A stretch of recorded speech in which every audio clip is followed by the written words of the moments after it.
Sitting here writing letters addressed to heaven. I pray you get them soon. Tears stain hearts and memories.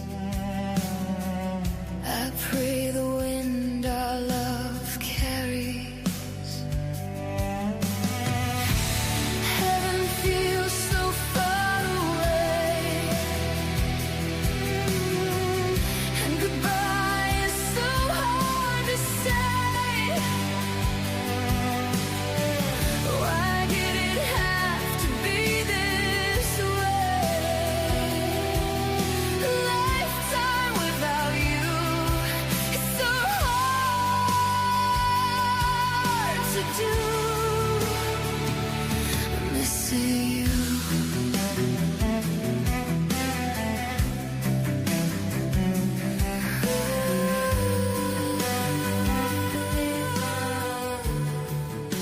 You're walking with the angels now, precious footsteps in heaven, eternity with angel wings. I can hear your voices sing. Heaven feels so far away, and goodbye is so hard to say.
cycle has begun.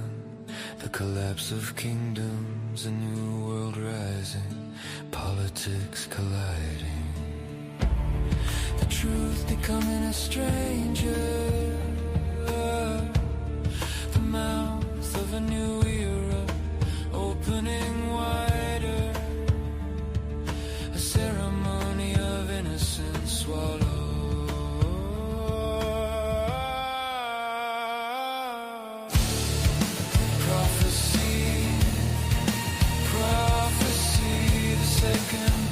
Second coming, a prophecy, a warning. Prophecy, prophecy, the second coming, a prophecy, a warning.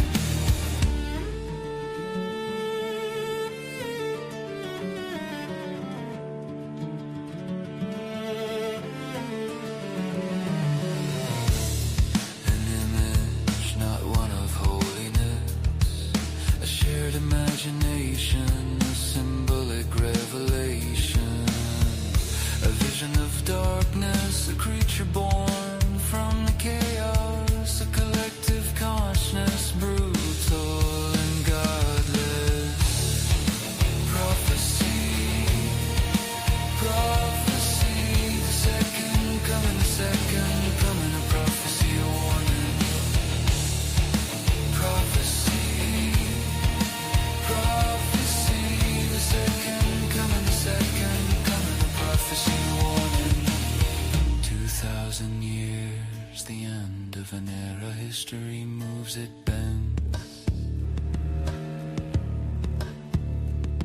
When morals and spirituality become extinct to humanity. Salvation hides where many won't seek, as an uncontrollable darkness swallows the world whole. Prophecy, prophecy, the second coming, a prophecy, a warning. Prophecy, prophecy, the second coming, a prophecy, a warning.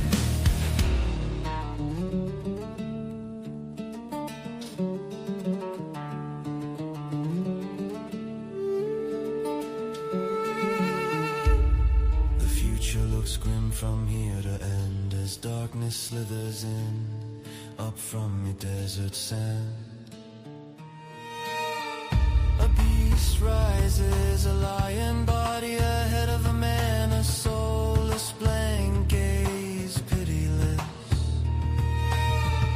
An ancient power moving with purpose, showing no mercy, pushing itself into being. Cold, slow, and inevitable. Birds flying in confusion as the ghostly remnants remain as echoes of the old world are left in end. Prophecy, prophecy, the second coming, a prophecy, a warning. Prophecy, prophecy, the second coming, a prophecy, a warning. Prophecy, a warning.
All right, folks. Welcome to Paranormal Roundtable. I'm your host, Josh Turner. This is PRT. Join us in the real reality. Real reality. Apparently, the real reality just keeps getting weirder and weirder. Just keeps on getting weirder. Pretty soon, it's not even going to be. Look at this. I just turned my phone on. Time to take a break. As soon as I go to the show and start doing the show, it starts telling me to take breaks. Well, AI be sweating you boys like, whoo, dude, take a break, man. Now it's just going to do the spinning thing. Great. Hang on, folks. Powers that be want me to shut up. Look at this.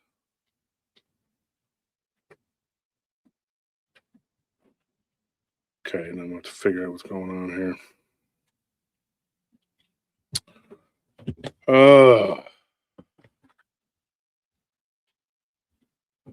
So I got all these people now messaging me about random files. And it's not like a ton of people, random files is relatively new, but there are people like sending me messages and telling me, what they think and what they believe and what they want me to say, want me to do. I don't know. I'll be right back. Y'all guys can take over for just a second. How's everybody doing?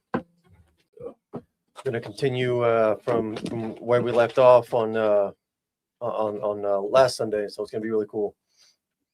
But One thing I forgot. One thing I forgot to put in the title is the rest of the story involves that black dog that we were talking about. So it's gonna be really awesome. Well, not for the people that it happened to, but either way. But these things for me, like I can't. There's something about like these little tiny evil creatures that I really just can't stand, because it's like if you're gonna be if you're gonna be evil, then don't be smaller than me. Okay, you don't get to be both of those. You can either be evil or you can be small and tiny. Okay, you can't have both. That's not the way this works. Because I'm just gonna want to kick you and squish you and like load you into a cannon and put a ramrod in there and just shoot you out of it, or like get like a mallet and just like, or like a golf club, and just whack. I'm not scared of no gremlin. All right. Any gremlin, you step to me, I'm going to squish you. I'm going to punch you. I'm going to kick you. I'm going to knee you. I'm going to elbow you. I'm going to body slam you. You're going to get the people's elbow, the stone cold stunner, the RKO, whatever, all the other wrestling moves I'm going to do to you. So if you are a small, tiny little evil creature or a person, don't try it. You're coming to the wrong place. This is the wrong spot to be evil and less than 4 feet tall. Okay, I'm telling you. Don't try it. You're in the wrong neighborhood for that. I'm just saying to all the little evil, black little demonic gremlins watching this, okay? And some of you might have them in your homes, okay? Don't be afraid of them. As a matter of fact, you tell them that I challenge them to a fight. And not just one of them, but all of them. Every single one, the whole little gang. I'll take them all on. And I'm going to turn them into raspberry soup. They're going to look like someone put them in a blender by the time I'm done with them. Okay, that's all I'm saying. I can't stand these things.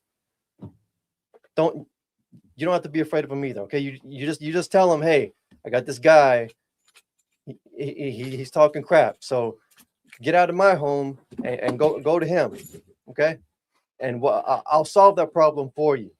I promise. I'll take care of it. Yeah, that's not how it works. That's how it's gonna work. I'm telling you. Well, even I don't say things like that. You should be quiet. Being honest, these things are not some little diminutive little people. They're not people. That's a mistake people make in thinking that they're people. They're not a people. These are not, and for the people that have had to deal with these things, it's not. Yeah, rebuke in the name of Jesus. That's what you need to do. And so. She said, be careful what you wish for. Really and truly, we need to pray for Anthony. I'm not even joking. You shouldn't say things like that. I understand that you don't, but making threats and stuff toward these things is not how we deal with it. Okay. And I don't suggest anybody doing that. Okay. So I'll leave the room and I come back and Anthony's on a tirade about short people. I mean, Duendes. Attacking Duendes. Well, they're not people. That's why I have no mercy for them. That's all I'm saying. Yeah, well, you can't kill them like a normal. They're not a normal being. They're a metaphysical being, and we'll get into why you don't. And another thing too, I didn't know that the name here didn't talk about it, but we're also going to talk about the black dog tonight because that's a part of this too. But before we get into all that, we have 175 people in the chat, and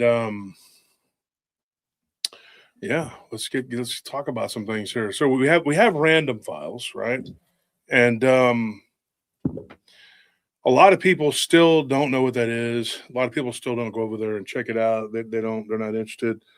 I get it. I'd appreciate it if you guys would at least go like and subscribe, because we do get a pretty good crowd, but not nearly as many people as we get on Paranormal Roundtable. Last night was Saturday, and we did the first episode of Samuel Little, who was pretty much America's most prolific serial killer, and you never hear about him. And there's reasons for that too. But yeah, I mean that's part of the agenda.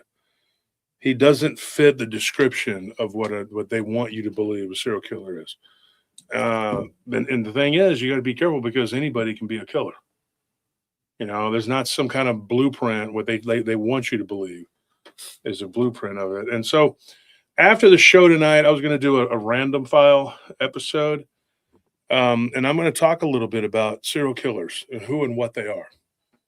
And so if you guys would like that, I'll do one for you. And I will explain to you a little bit about what these serial killers are and how they work and how they operate. But probably we should do it on Rumble because it might get kind of deep. But I can do like the first part of it, and then we can talk about, it might help explain a few things and maybe get some people to go and check it out and look at the show on, True Crime Paranormal. So you'll understand, what we're dealing with here. The world is not the way people have projected it, made it to be. It's actually getting cold outside, but it's not cold in here. Can we turn the AC? Yeah. Just a little bit? Because the temperature dropped dramatically. So it was 92 degrees today, and it's going to get down just a few degrees below freezing within like a couple of hours. Yeah. Oh, there's no such thing as weather manipulation. It's normal to have a 60-degree drop, That's just normal.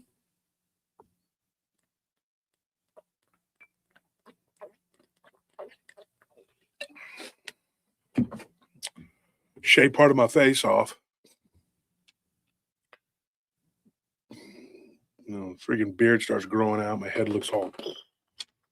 Dude, I gotta freaking do something about this crap. I'm tired of my head looking like a big balloon. So, anything going on this weekend? Anybody have anything fun? Anything weird? You want to entertain me here?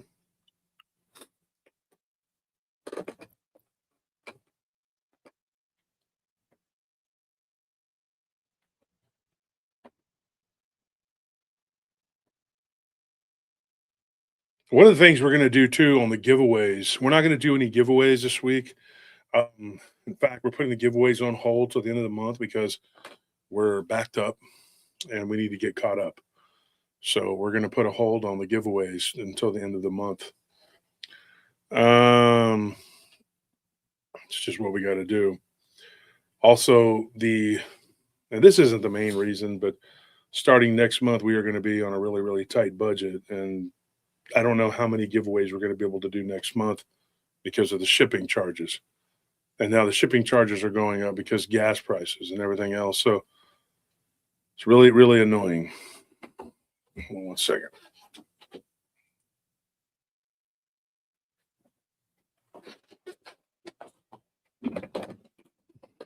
It's a really cool shirt.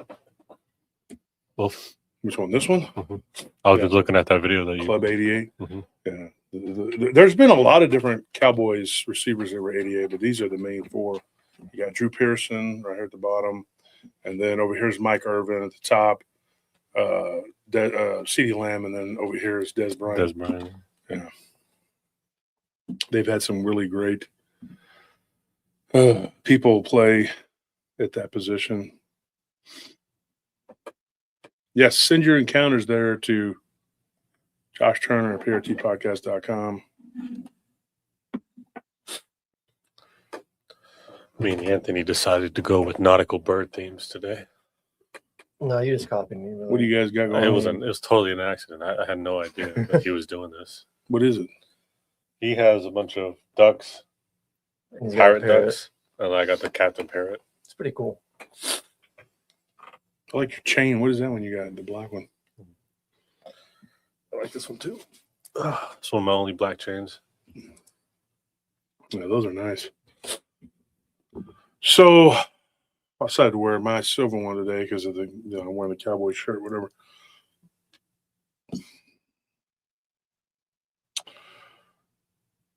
So, anyways, one of the things that I wanted to talk about tonight, and it's going to get in, we're going to get into it, is how the paranormal connects to your everyday life. One of the things that people don't understand is that at any given time you are experiencing something paranormal, and it's how to recognize when it's happening.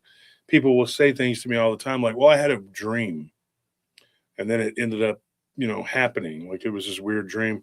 You can't ignore that because a lot of times dreams are literally just like a gateway. They're just there's something there, and they're literally telling you, there's something going on, or something's about to happen in your life, and you can't ignore this or take it lightly. The people in tonight's encounters that we're going to talk about, that happened to them like excessively.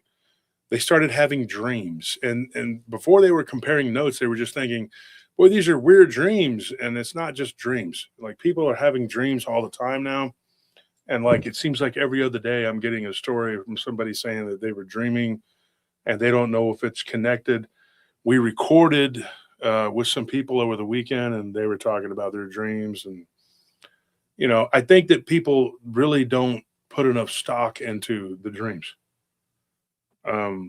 That's my opinion. I just think that we as a society, the people that are running this crap, dude, they are really, put this in the thing in there.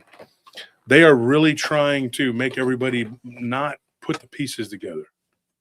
And there is a concerted effort towards trying to make everybody believe that everything is just a normal, like it's just, oh, you're just having a dream. And no. And I do believe that some of the time when people have these cryptid encounters, I'm talking about cryptid encounters, just specifically, let's talk about that. They will have dreams that will have everything to do with the being that they ran into. And I don't think enough people recognize that. We're going to be talking about that coming up on Wednesday. Tomorrow night, we're doing Bigfoot in Arizona. And then the next week, we're going to do Bigfoot. That's on the Patreon. Join the Patreon. You won't be disappointed. Bigfoot in the Nature of Reality. We're going to talk about the Mogollon area. If we have time, maybe a couple other places about Bigfoot. And so Bigfoot, and I don't even know. I was thinking maybe not even doing the Mogollon because everybody's already knows about that. So I thought about doing something near Flagstaff because Flagstaff to me is a weird ass place. If you look at a map of Arizona, you'll see like Sedona and Flagstaff. I've driven through there, and this happened to me. Literally, I'm not even joking. I walked into a convenience store in Flagstaff, and the older lady that was in there was talking on the phone with a woman about a haunted house. I heard the conversation. Like, I went up there and I was buying my stuff, and I was been driving. It's probably like 10 years ago. And I had like a bag of peanuts, and I had like like some coffee, and I was really tired. And the lady was talking on the phone. I gave her some time. She was like, and she was over there, and she was like, well, I told you that house was haunted a long time ago. When she turned around and came to the counter, I didn't start up a whole conversation and be like, wow, I lived in a house that was haunted for years. I just said, whoa, what was that all about? She's like, oh, nothing. My sister has a house she lives in Sedona, and it's haunted. And I said, well, tell her to move. She goes, well, she's going to. And I said, well, she needs to move out of Sedona if you don't want to be in a haunted house. I mean, Scottsdale is not like my first choice, or Buckeye or one of them other places, but if you don't want to be in a haunted house, but then again, I had a ghost encounter in Buckeye. So, I mean, it could happen at any time. There was a place that these people told me recently at a grocery store. I'll be honest, it was Sprouts. And they were like, yeah, there's a ghost here. I had a dream recently about a place called Steiner Ranch Restaurant. What is it called? Steiner Ranch Restaurant, or what's it called? I think it's called Steiner Ranch Restaurant or Steakhouse. Yeah.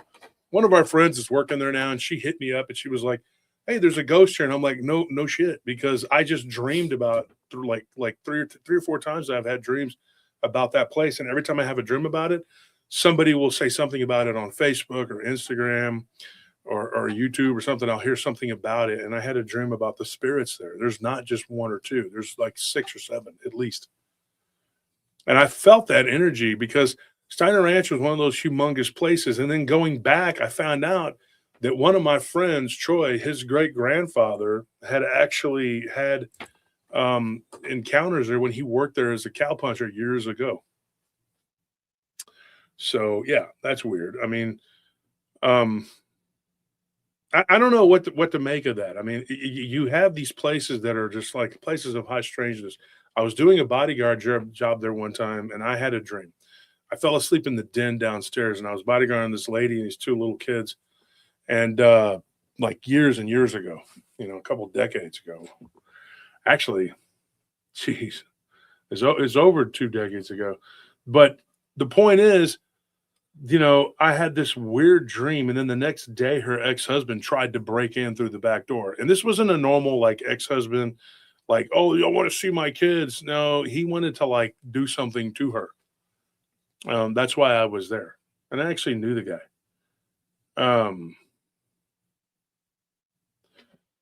This guy says, "Hey guys, are you okay? What happened to you? What do you mean? What happened to us?" And so, anyways, I had this weird dream of these blue-skinned goat men. I don't even if that's even the right word. I don't know what they are. You never seen a musk ox? How their heads, their horns look. They kind of looked like that. Like their horns were like, it was weird, dude. And they were doing this weird dance. And there was like a couple dozen of them all moving in unison. And there were these guards up in this towers watching them like humans. And I kept thinking, this is a really bad idea for y'all to be standing there letting them do this. And one of them noticed me and started like staring through the fence, and his eyes started looking weird. I don't remember them changing color or anything like that. I just remember him noticing me and me going like, oh crap. And so I got out of there, and then I just woke up and I was like, why the hell am I? And then it wasn't the next day. I think it was later. No. Yeah, it was either early that morning, like 5 a.m, or maybe it was the next night. I can't remember exactly, but the dumbass tried to come through the back, and he stupidly like broke the glass. And when his hand was reaching in to grab, I grabbed his hand and started slamming it into the glass. So a 3-inch piece of glass like went through his arm. And yeah, that didn't feel too good. And then when I pulled him through head first and then started punching him in the face, I had Kevlar on.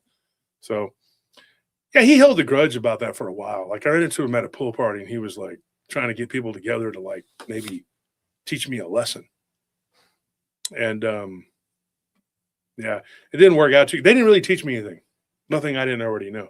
But I did almost drown them. One of them anyway. But and people think that because I don't like a certain group of people, that means I like another group of people. No.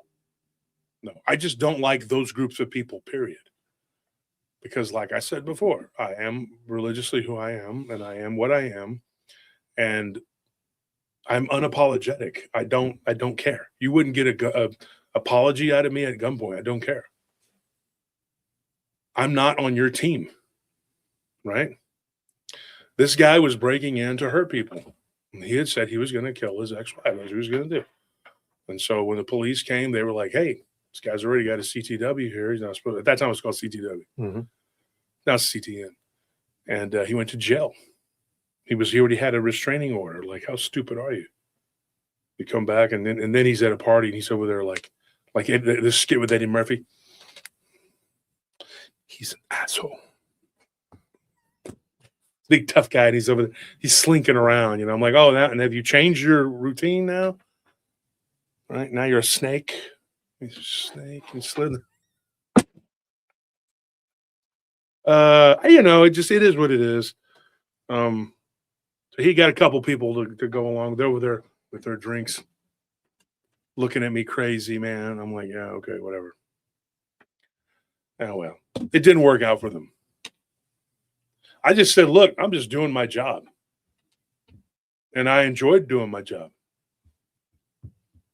And her boyfriend that hired me, he was smart to do that because he showed up. Unfortunately for him, he could have showed up on another day when Scorpion, Diablo, or Squid was there. Nothing against them. Not that these are really close friends of mine. He probably would have had the same outcome, but not nearly as severe, because they're probably not going to do. They're not going to take you and throw you over a fence, because the fence had like a cliff behind it. And so I threw him over a fence and he nearly died. So that was like, the cops were like, well, why'd you do that? Well, I was chasing after him because he did have a firearm. I had disarmed him. And in exchange, he had grabbed mine and was running with it. So I was like, I had to chase him down. So when he was climbing the fence, I took it and I just shoved him. And then he went tumbling down like a ravine. He landed at the bottom, kind of like Wile E. Coyote. So I went to render assistance, right? I felt terrible. It was during Ramadan. It was awful. I just felt bad. and he was Islamic. And so I went to offer assistance. I was like, "Mister, are you okay?" And there were like these people driving by and they're watching, and I'm like, and I was like, "Are you okay?" And then when they looked, I was like, "This man needs help. He's bleeding from every part of his face. He needs help." The fasting did this to him. That damn fasting. You got to give him some grape juice or something. What's going? Is there a river down Did there? you eat your chickpeas? What is going on? I don't know. It just, maybe it was me. Maybe I took it too far. I don't know. But if you show up at a house with guns, knives, wearing a balaclava and black, like with basically a kit to destroy someone's life. What's even more shocking was that when he went to court, and I went there and I told him what happened. He was over there acting like a beat victim, like, oh, and I was like, the cops were, that just responded. They talked, and they were on my side. They were just like, the dude was belligerent when we got there. Of course, he's running, he's bleeding up and down the street. And I did chase after him in my vehicle. I was only trying to render aid. That's my story. I'm sticking to it because I wanted to help him. Trying to give him some food and water. And the only reason I began to beat him about the face, breast, chest, neck, head, back area when he was rolling around on the ground was because he would not let go of my knife. He wouldn't get off of it. Well, he did literally had my knife. I let him borrow it. I'm joking. I'm kidding. That part didn't happen. Now he did. What happened was we were fighting in the back. Well, I want to call it a fight. It was a mauling, and he was climbing the fence, and I shoved him. So he did. This is a true story. Like Anthony already knows. It really happened. Like he did fall.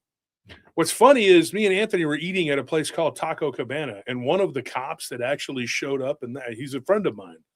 He showed up and he told Anthony and this dude started screaming and yelling that he was part of a terrorist organization.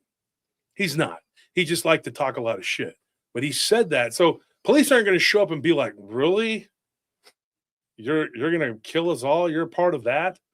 And I'm just like, I'm over there with my arms I'm like, no, he's not. I know him. I know his cousin, and we're downtown. He's just a spoiled rich kid. He's just talking shit. You don't come over here with all that money if you're part of that. Like, okay, you're not some disenfranchised dude.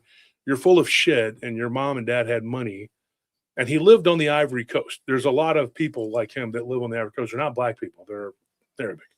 And so he was talking all this shit, and the cop was like, do you know him? I said, yeah, I know him. He's like, how long? I was like, since I was like 16. And then, do the math. I mean, I've known the guy for a long time. So he's not the nicest person in the world, but he's not like the most evil. But I did know him for like up to that point, like 12 or 13 years.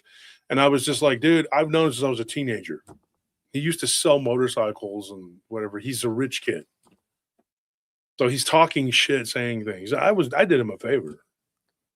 But he was an American citizen at this point. Like he had married a woman and had kids with her, and that was the woman he was trying to unalive. That's my opinion. When the judge says, hey, what do you think happened? What was going on with this? I was like, he was there to kill her. Then we're outside, and he stupidly says something to me in front of like a bunch of people. Like, you better watch yourself. And I'm like, you just threatened me in front of everybody? Like, I literally bodyguard these children and your ex-wife. Do you think I'm going to be okay with you meeting you at the McDonald's with these kids if you're going to threaten me? Then the judge, we end up back in there, and they're like, "Oh, you got a restraining order. Are you afraid for your life?" I was like Bill Murray on Do you reject Satan and all his evils? Ed Wood? Sure. I told the judge, I was like, sure, whatever. Oh, you can't go within 100 whatever of this guy. And I was like, yeah, for your sake, you better not come. The dude was literally in court. It was like a cartoon.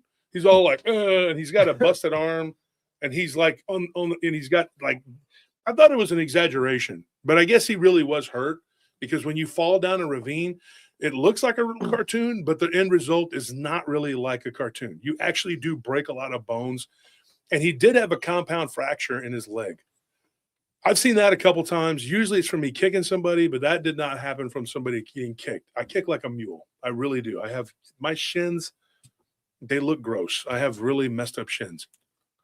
But that wasn't for me kicking him. Like I said, he rolled down the ravine. Have you ever seen Kung Pao when she gets the baby? And then it's like, and she picks it up and she's like, oh, it's so cute. And then she just Throws it back. keeps it and lets it roll some more. That's kind of what it looked like. It was really funny until I drove my car with my truck over there and I was like, oh shit, I need to render aid. Then when he started like struggling, and it wasn't my knife. He actually had a pocket knife and he was holding on to it and he was probably in shock or something. I don't know. But when he started doing the stabby thing, he's not a really tough, strong guy like he thinks he is. So I just got control of him and I beat him a little more to get him to let go of the knife. He was trying to stab me. And I've been stabbed a couple of times. I don't like how it feels. I'm not a big fan. I don't recommend it. It's not your thing. If you're at a party and they're like, hey, let's stab each other. No way. Like, You tell them no. No like. Not like. don't knock it till you try it, but you've tried it, and so you have a Sure. right to knock Yeah. it, right? It's like been there, Paramedics. done that. Not my thing. Paramedics, come this Maybe way. this guy. Maybe the other You guy. gotta help behind him. He's choking on his blood. It's Ramadan. And I'm not trying to make fun of people who are celebrating ramen noodle. I'm joking. I am making fun of you. I love all people. I don't hate certain people of certain whatever groups or whatever. I don't really care. Like, I really don't. I think the whole thing is messed up. I think people who are not of my religion don't really have any business telling me anything about my religion or about me or whatever. Like, apparently now, if you say Christ is king, you're the devil and you're anti-Jewish because you said Christ is king, according to Ted Cruz. I'm not even playing. He literally said that. He said that we're saying Christ is king is anti-Jewish. That right there should tell you a little bit of something about these people. And just because I am against them in certain ways and the things that they're doing doesn't mean that I like the other side. Best case scenario for me is Iran and they both go boom. That's for me. That's just my opinion because I think that would be a wonderful thing. Let's affect regime change on both sides. How about that? We've done one. I thought we had the other, and I was like, oh, damn. So Almost had it. close. My bingo card was almost complete. But, apparently he showed up, or a clone of him showed up drinking delicious Starbucks. And the fact that he went to Starbucks also says a little bit of something about Mr. Netanyahu. Guy is so freaking stupid. But then, you have the other people over there wearing bed sheets and slaughtering goats and whatever. I don't know. We deal with what we deal with. You know what I mean? We get what we get. But we'll talk about that on the random files. I don't want to offend too many people because they're like, I'm not watching your show because I was a little titty baby bitch. Don't.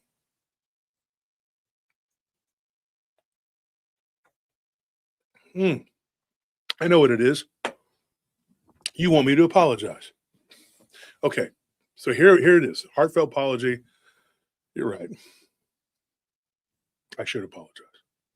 I'll take this time to apologize to absolutely nobody. I did the Conor McGregor apology, man. It was great. I felt Could it. give a shit about that. Doesn't matter to me. But what does matter, though, get this. So there's a documentary that came out, right? It's called Capturing Bigfoot. It's a 2026, and it's a documentary directed by Mark Evans. Has anybody seen this? It premiered at the 2026 South by Southwest Film Festival. It came out on March 12th. So what is this, the 15th? Yep. Because isn't this the first week of South by Southwest coming up? Coming up? Yeah, it's the music side of it, right? Okay. So apparently it's set to release on March 19th. It's set to release. And the film is about the legacy of the Patterson-Gimlin Bigfoot footage. And what they're doing is they're exploring the impact on the people involved, in particular, Clint Patterson. Now, if you don't know who Clint is, he's the son of the filmmaker Roger Patterson. And if you don't know who Roger Patterson is, You're on the wrong field. he had a, how would you describe Roger Patterson? Former carny, Not above hoaxing. I could say that. That's what I think. I mean, I think he was a showman. I don't believe, and this is my heartfelt opinion. If there was a hoax, I'm going to go out on a limb and say I don't personally believe that Bob Gimlin was involved. I've not met Bob Gimlin, but I know about 100 people who have. I'm not even joking. Probably at least 100 people have told me that he's a great guy. Like, no, I'm not bullshitting. Probably 100 people in this field. And so the movie examines the possibility that the footage is real, but it also goes in the theory that it was an elaborate hoax. Now, here's the thing. It has interviews with figures like Bob Gimlin, Greg Long, and Renee Dahinden. Now, the documentary presents like evidence suggesting that the footage was an incredible hoax, right? According to Mark Evans. I don't know anything about Mark Evans, but I know that he's the one that's doing it. It includes claims that the family members, such as Roger Patterson's wife and brother-in-law, both admitted that they staged it, and they staged the nature of the film. The film's tagline is Sasquatch may not be real, but their feelings are. Yeah. It basically focuses on the humans behind their stories, behind the myth. That's what it does. So go check it out. I don't know if it's worth it. It's really, like I said, it's probably not my cup of tea. I'm not going to say that it's not I'm not going to say that it's something I'm going to enjoy. I feel like I'm going to have to watch it because every Tuesday I talk about Bigfoot on Patreon, Bigfoot and the nature of reality. And so I'm not going to sit up here and tell you, hey, I believe that it was a hoax or I don't believe. But for me, for my money, I'm not going to, like I said, I'm not going to tell you what to believe. But for me, for my money, I've always said this. I don't believe it's real. I do not. I don't. And if you think about it, a lot of what we believe about Bigfoot hinges on that film and it being real. For the physical Bigfoot people who number in the thousands, and a lot of them are my friends, I keep telling them, man, dream another dream. This dream is over. Not to be snarky or anything, but I told you so. I mean, I just never believed it. I didn't. I always thought it was fake, man. And I want to thank you, Julie Coons, for that donation. I forgot to thank you earlier for being so kind and generous.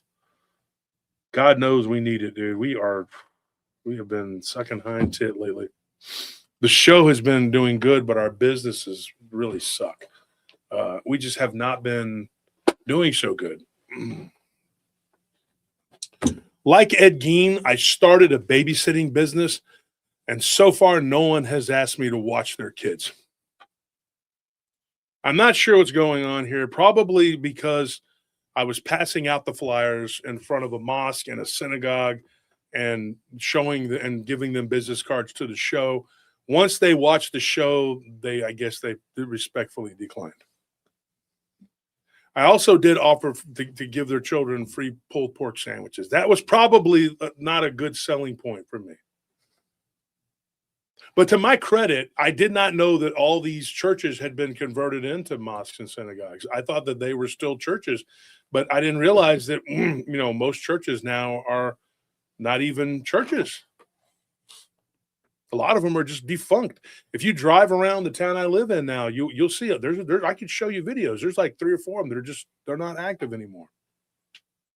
Well, Jesus, he just, that's passe now. We're not doing that. Now, if you were a Buddhist temple or a mosque, yeah, that'd be something. We might go there. We just don't hear about Jesus. Jesus was always complaining that we were not living right. Flipping over tables and complaining, trying to keep us from going to hell. Whatever. Stop smoking crack.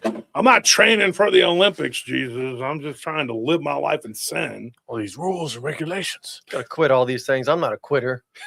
I'm not going to quit. Jeez. But you know that's just my thing. So anyway, the babysitting business isn't doing too good. So, you know, we're hoping to get our first customer eventually. Yeah. Uh,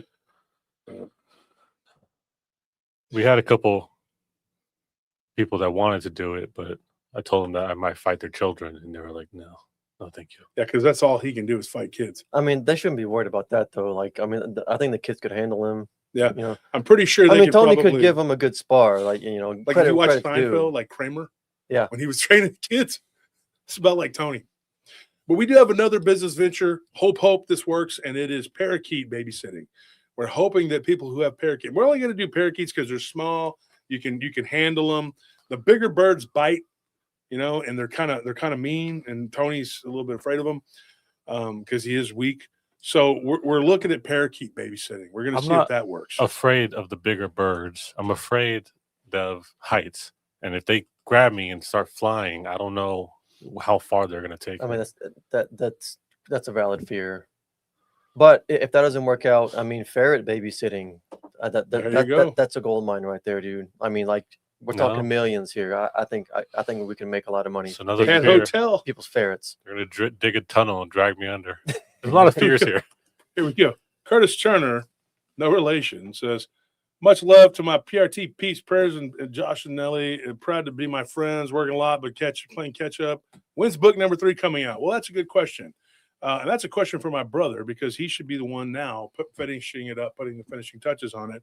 But Loki's staying out the ranch. And one of the things he told me was my brother's spending a lot of time playing around the internet and not doing the book. There, I said it. So everybody needs to stop bombarding this guy because he got out of the hospital and he's not doing anything. He's just like, oh, I had pneumonia and nearly died. And so he's just playing games on the internet. Spell pneumonia. I believe this. If you have pneumonia and you survived, there was something divine behind that. No joking, no laughing aside. So maybe it is getting that book done. I don't know. Maybe it is. Maybe it's not. I'm not saying what it is because no one could fathom the will of God. But maybe he just needs a little bit of push, you know, somebody to just message him and say, look, are you going to finish it? Are you going to proofread it? Are you going to do what needs to be done? Because it's really already done. It just needs to be, yeah. Right? So stop playing games, D, and do it. Stop playing games, bro. About that book that you're writing, stop playing games. Because it's already written. He just needs to go through it and get it back to us so then we can get it going. I mean, it could literally be like 2 weeks from now we'll have it out. But that's up to him. He needs to stop playing games. So anyways, guys, we got 330 people in here now. Let's get started. We got to do this, man. You know, it's all fun and games until we get 300 people in here now that the real stuff begins. Here's what I'm going to tell you. These people that were going through what they did at this ranch near Corpus, when we last talked about it, when was it? Wednesday? It was Wednesday, right? Mm-hmm. Hope everybody enjoyed all the releases. On Thursday, we released an episode. What was it? It was it was Joel's episode. No, that was on Friday. The Leopard Man in Botswana. Yeah, Leopard Man of Botswana. If you're not a member, get your name in green because you're going to want to watch that episode, The Leopard Man of Botswana. That's something that I had been working on for a while, and to get all the information. It's a crazy story. It's one of those things that you don't hear about over here. Well, the thing is, yeah, there's a lot of information actually out there about these beings, but you got to look for it. But that is something that's not uncommon over there. Hyena men, like the Botungan, and leopard people. I'm not even joking. Those are way more common. People like to say these lion men or whatever. I really don't have much information about that. What I do have, though, are stories about leopards, shapeshifters, and hyenas. But go check those out, man. That's on Thursday. Friday, we did the one with Joel. Joel is Messianic Jewish guy, and he talks about a lot of crazy stuff. And the next one's going to be very educational. And he's going to talk a lot about Judaism and the roots and the past and what they're doing now. Got to check that out. That's next Friday. And Saturday is True Crime Paranormal. Next Saturday, we'll have part 2 with Samuel Little. If you haven't listened to yesterday's story on True Crime Paranormal, you really need to. I'm not going to say it's required reading and listening, but I think it's required because you will literally learn a lot and you'll understand when I talk about Orneus, the vampiric demon. Go and check it out. Listen to that episode. It was last night on if somebody could put the links to True Crime Paranormal on there, it'd be greatly appreciated. Okay, so what ends up happening? These people, we were talking about Tara and her family that lived through this mess. She had a friend, and her name was Alexis. Alexis had gotten into some trouble. She went into a treatment facility because she was doing drugs, drinking, partying, and kind of had a mental breakdown. One of the things I know about her is that she was satanic. She can say that it wasn't really satanic. She didn't like, apparently, that I said on the show that she had gone to satanic rituals. But according to, and I stand by what I said, the people that told me this said, yes, they were satanic rituals. She says that's the email she sent me was like, that's not correct. You don't know what you're talking about with some choice words. She didn't really like what I said. She says it was a phase in my life, according to her. Right. And I told her I'd give her the courtesy of telling y'all what she said to me. She said it was a phase in my life. I offered to bring her on the show. I offered to talk to her on the phone. She would not do that. She just wanted to rant and rave, and that's what you did. Don't say you didn't. And she said, oh, I can ruin you. That's what a lot of people say. Stand in line. If you want to ruin me, go pack yourself a lunch, right? And stand in line with the 999,000 other people who said they're going to ruin me. Pick a number. Pick a number, right? So she says, I could ruin you if I really wanted to, but I'm not going to put the time and energy. And you're lucky that I don't be throwing curses no more. That's all good and stuff. You know what I'm saying? Like, yeah, well, I don't really care how good you are at throwing curses. I'm good at deflecting them back to you, right? Because I taught bind and rebuke in the name of Christ, and I believe in Christ, and I've never thrown curses and done what you've done. I have a lot of things in my past, but satanic orgies isn't one of them. It is what it is. So here's what she said, right? And I asked her, I said, would you like me to repeat what you said to the audience? She said, you can do whatever you want. So I got permission, folks. So what she told me, basically, let me look this here. Hold on. Let me get my notes here. Asshole show. Sorry, I'm going to start reading it. This is how it started out. Here's the thing. So she decides that she's going to tell me about how I'm supposed to live my life. And that she's now Mrs. Super Righteous Person, and that I am a bad guy for pointing out her past. Well, I can tell you this. There are these porn stars. There's a couple of them. I don't know their names off the top of my head, but one of them has done a lot of work, like literally made thousands of hours of this shit. But now that she has a kid, she's like, you know what? I don't want anybody looking at my videos, so I want them to take them all down. The garbage pail people that produce this stuff are like, no, they're not going to do it. Oy vey, they're going to stay up. Hey, it makes us money. They're not going to take your shit down. Believe me, they're making money off of it. And it is shit. Believe me, that's what it is. It's terrible. And it's too bad, honey, that you did what you did. But I'm going to say this. She said the people that were saying that it was a satanic, whatever, blah, blah, blah, they didn't know what they were talking about. I said, I literally saw pictures of people with pentagrams drawn on their bodies in red. She said, well, that was lipstick. I don't know what the hell it was. Doesn't matter.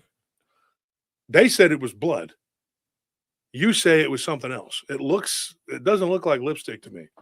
And I only saw a couple of the photos, but these were people that were there when you were doing what you did.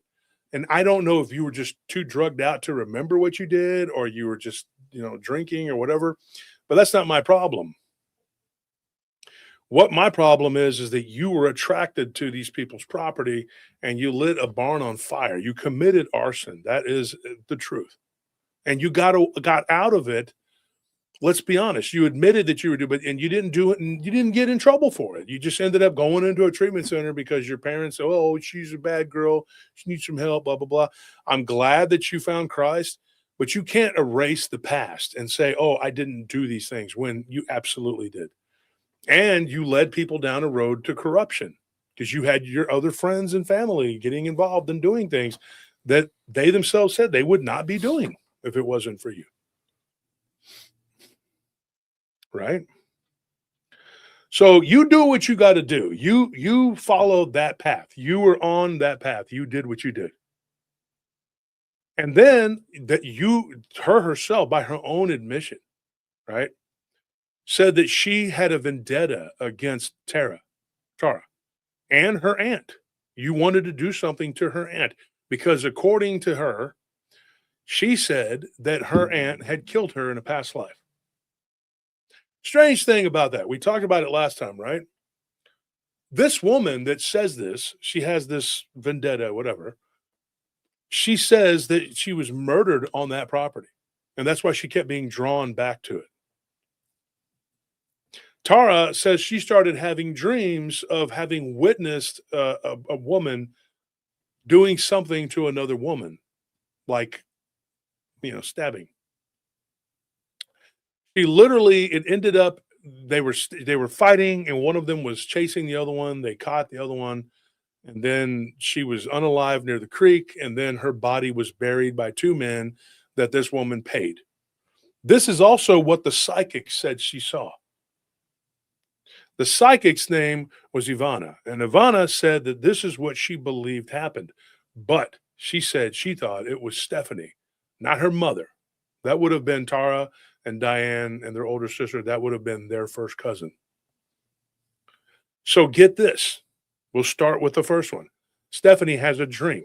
In this dream, she's arguing with a woman whose husband works for her on this ranch. Now, apparently, at one time, this ranch was a lot bigger than it is now, and it was divided up into different parcels, and it's a lot of land down there. So it's a big, huge bunch of land, and that land goes way back to the like mid 1800s, like pre-Civil War, and it got divided up into different parcels, right? So here's what ends up happening. She argues with a woman whose husband worked there. Her husband, the woman that Stephanie claims she had a dream about, arguing about, her husband had been sleeping with this woman, one of the Callahan's wives who was living on the property. And she was a servant. She was in the house. She was like a maid or whatever. She confronts the maid, and the maid attacks her, digging her fingers into her eyes and clawing at her throat and tries to kill her. So she takes a knife and slashes the woman's arm and chest, whatever. The woman runs out of the house. She chases after her, catches her near the barn. This woman jabs her with a pitchfork, causing her to bleed and, hurting her. She drops the knife, and then the tables are turned. She's chased around the other side of the barn. She grabs a stirrup, attacks the woman, and it goes on. And it's a very vivid dream, but not lucid. Two different things. A lucid dream is when you have cognizance and you wake up and go, oh, dude, I'm dreaming. Like, you're dreaming, right? That's you recognize that you're dreaming, and then you start taking control and doing things. And then that's kind of like an altered state of consciousness to me. That's what that is. Not kind of, it is. When you're vividly dreaming, you're just watching this like a movie, and then you can recall the details.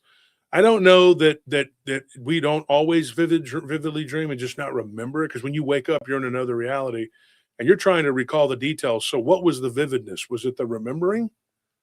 Scientists are they used to have this, they've kind of agreed. And I was talking to a sleep study scientist a few years ago, and she was saying that they believed that this was like something that everybody would do, but not everybody remembered it. And that's now become more of a commonly held belief.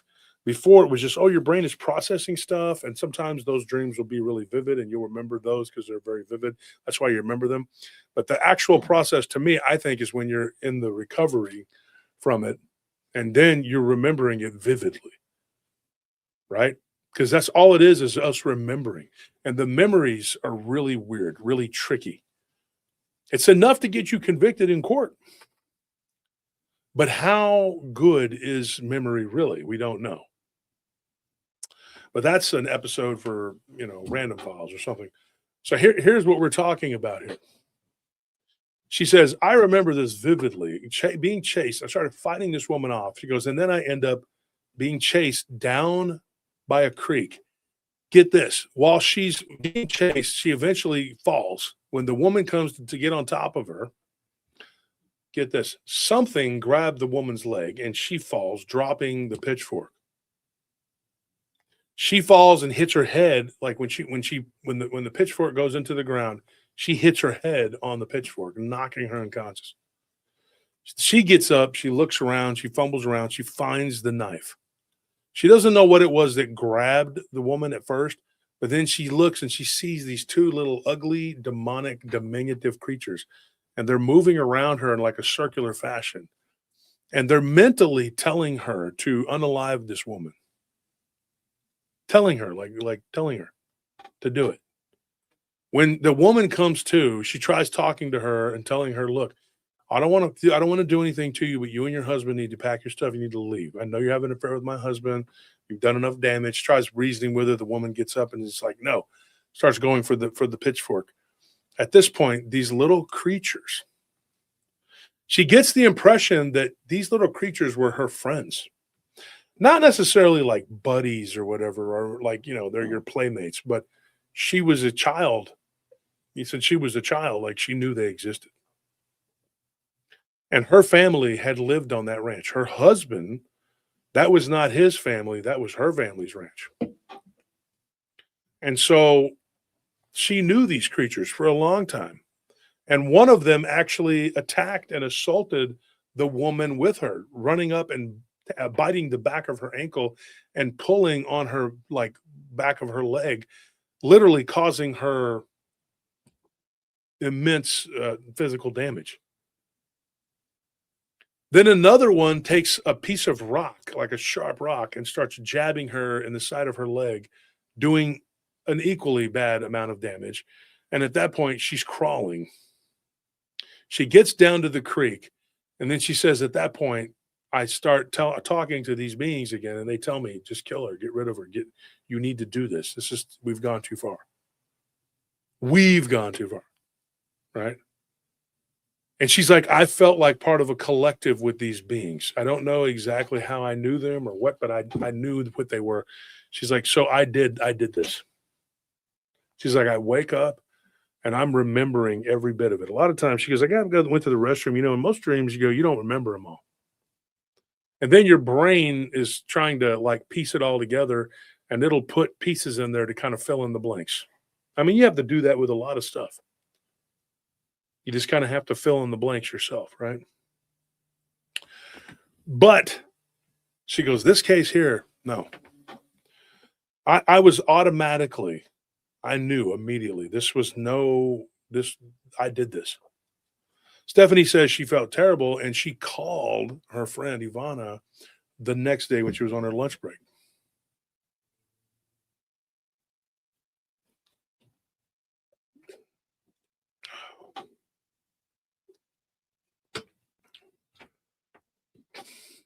So she calls this woman, and she tells her, she says, I had a horrible nightmare. Can we meet this afternoon? I need to tell you this. She says, okay. So her husband, Ivana and her husband, they all meet together, go eat lunch. It's at this bar and grill they like to go to there in Corpus. The guys go and throw darts and whatever, and the two ladies sit there on the patio chit-chatting. She says, a warm spring night, and she's like, and it had me in a tizzy. When I started to retell the encounter of the dream, she goes, I got dizzy. She said, the weird thing is, she goes, it happened on my cousin's ranch. And she's like, well, have you been there? She goes, yeah, a few times. She goes, but I am not a part of that ranch. I don't have any connection to that ranch. So Ivana explained something to her in her belief. She said, it doesn't matter whether you had a connection to that ranch or not. In a past life, that could have been the case. It could have been what happened. At the same time this was going on, right, Alexis, the person that went to the satanic orgy but didn't inhale. She went to the satanic orgy, but she didn't worship. Okay, that's all we know. We don't know anything beyond that. We just know that she went there. She was like, ooh, gross, get away. And she stayed for several hours observing for documentary purposes. And then when she was done, she was like, all y'all are going to hell. Well, she stands there naked, chest heaving, all the drugs. Y'all are all going to go to hell for what you just did. And then leaves in disgust. Really, she just has dyslexia, and she thought she was there for Santa. Yeah, she was there to have a Santa. Well, I don't know what she thought the orgy part was. I don't know. Santa, aerobics. I don't know what she thought was going on, but apparently she went there and she was like, y'all all gonna go to hell after all the things we just did. Y'all are nasty. Just completely appalled at what they had done in front of her for several hours and getting her to ingest copious amounts of drugs. Like if it was me, I would have been extremely pissed off. I would have went and bathed in the sink and got the hell out of there. Ridiculous. Yeah, I'm not really buying it. I'm pretty sure you were like having a good time, and emailing me and talking a lot of shit really helped your case. It showed me what a wonderful Christian you are now. It shows me the synagogue of Satan is alive and well in you. And when you talked about who you support, that made it even more apparent to me that you really are a good person. I'm not even going to embarrass you further and tell people about your goofy YouTube videos where you try to sing, because that would just be cruel. I'm not going to do that because I'm a nice guy. That would be wrong. That would Talk just about be how bad goofy and you are. wrong. That would be badong. It would be wrong to name drop your YouTube And channel. put your real name on there and be like, hey, Would never do that. go look at this. Ever. Could never do that. Okay, so ain't nothing bad happened today. But yeah, when you do what you did, it's pretty messed up. I mean, I'm being nice here. I could be a lot meaner because you did say some really horrible things. But here's the thing: you're entitled to your opinion, your belief, but you don't have the right to message somebody and say a bunch of horrible things. It shows me that you actually do care a lot. You're very superficial, and you actually give a shit about what you call a middling podcaster. Kind of like, yeah. She kind of gave me that. She said, yeah, I mean, it's all right. it's all right. I wouldn't watch it. She goes, not my thing. I wouldn't watch it. And damn sure wouldn't pay to watch it. Mm-hmm. And so yeah, I wouldn't. If I were you, I probably wouldn't either, because you believe in some weird stuff, like you're a good person and stuff like that. Lies. So what she did was, she says, I've been having these weird dreams. She calls Tara up and tells her, girl, you need to listen to me. I've been having some weird dreams. She's like, and accusingly, like it's her fault. I was dreaming that I was on your property and I used to work there and your aunt killed me. Tara's literally like in class in college. And she's like, what? What are you talking about? She's like, yeah. And I'm going to tell everybody what kind of bullcrap, whatever, blah, blah, blah. If you don't do this or that, whatever. She's like, okay, do you not remember you tried to burn my barn down, my parents' barn? Like, what are you talking about? And then now you're going to tell me that it was my aunt. You said you were having a dream that you were being killed. Now you're saying 100% it was my aunt that did it. She said, yeah, and she's into witchcraft and everything. And so are you. And Tara was like, and yes, you are too. She says, well, it's different for me, because I didn't like those weird demonic creatures that were around me. And they were only around me because in a past life, get this. This gets better. In a past life, in her defense, she did this witchcraft and opened portals there in a past life. Didn't happen in this one. Okay? She only went to satanic orgies and summoned demons in this life. She didn't open a portal over there, guys. Come on. She's got her limits, Some people say I am a bad man. A bad woman. I do things that are not correct to do. In past lives. In past lives, and in this life, and in orgies. She thought it was a meeting to help, a fundraiser for burn victims. I don't know what she thought it was. Turns out they were just burning each other with candle wax and things. But the point is this. Let's say, for argument's sake, that she didn't do anything really evil in the past life. Let's say that really didn't even happen. You still did it in this life. So even if you don't believe the whole reincarnation slant element to this, something did happen. But she says that she remembers opening a portal and these gremlins came through. But get this, it gets even weirder, folks. And I'm going to tell you how this is why I kind of believe it in some ways. I'll tell you why. Because Stephanie said that her and her mother were having weird dreams. She remembers her mother being really sick there at the ranch, and she was helping her. She believes that her mother that was sick at the ranch at that time was actually that ended up becoming her great aunt. Like when that was her great aunt. Like later on in like this life, she realized who it was. She said it was her great aunt. On her deathbed, her great aunt told her this. She says, Mija, she's like, thank you for taking care of me when I was Lydia. She's like, what? Because in the dream that she was having, she told her mother, this was Stephanie, right? She says, she called her Mama Lydia. And apparently it was actually her grandmother in the dream. It was her grandmother, right? But she called her Mama Lydia because her mother died when she was young. Or not died when she was young. She died at childbirth. So her grandmother took care of her and she called her Mama Lydia. And she was like in her early teens when she finds out that her grandmother was actually not her mother. That was her grandmother. This was her past life, whatever. So get this. She goes to San Antonio on a road trip with her husband. She does a past life regression, and this is what came out. That this was the woman she was taking care of was her great aunt in this life.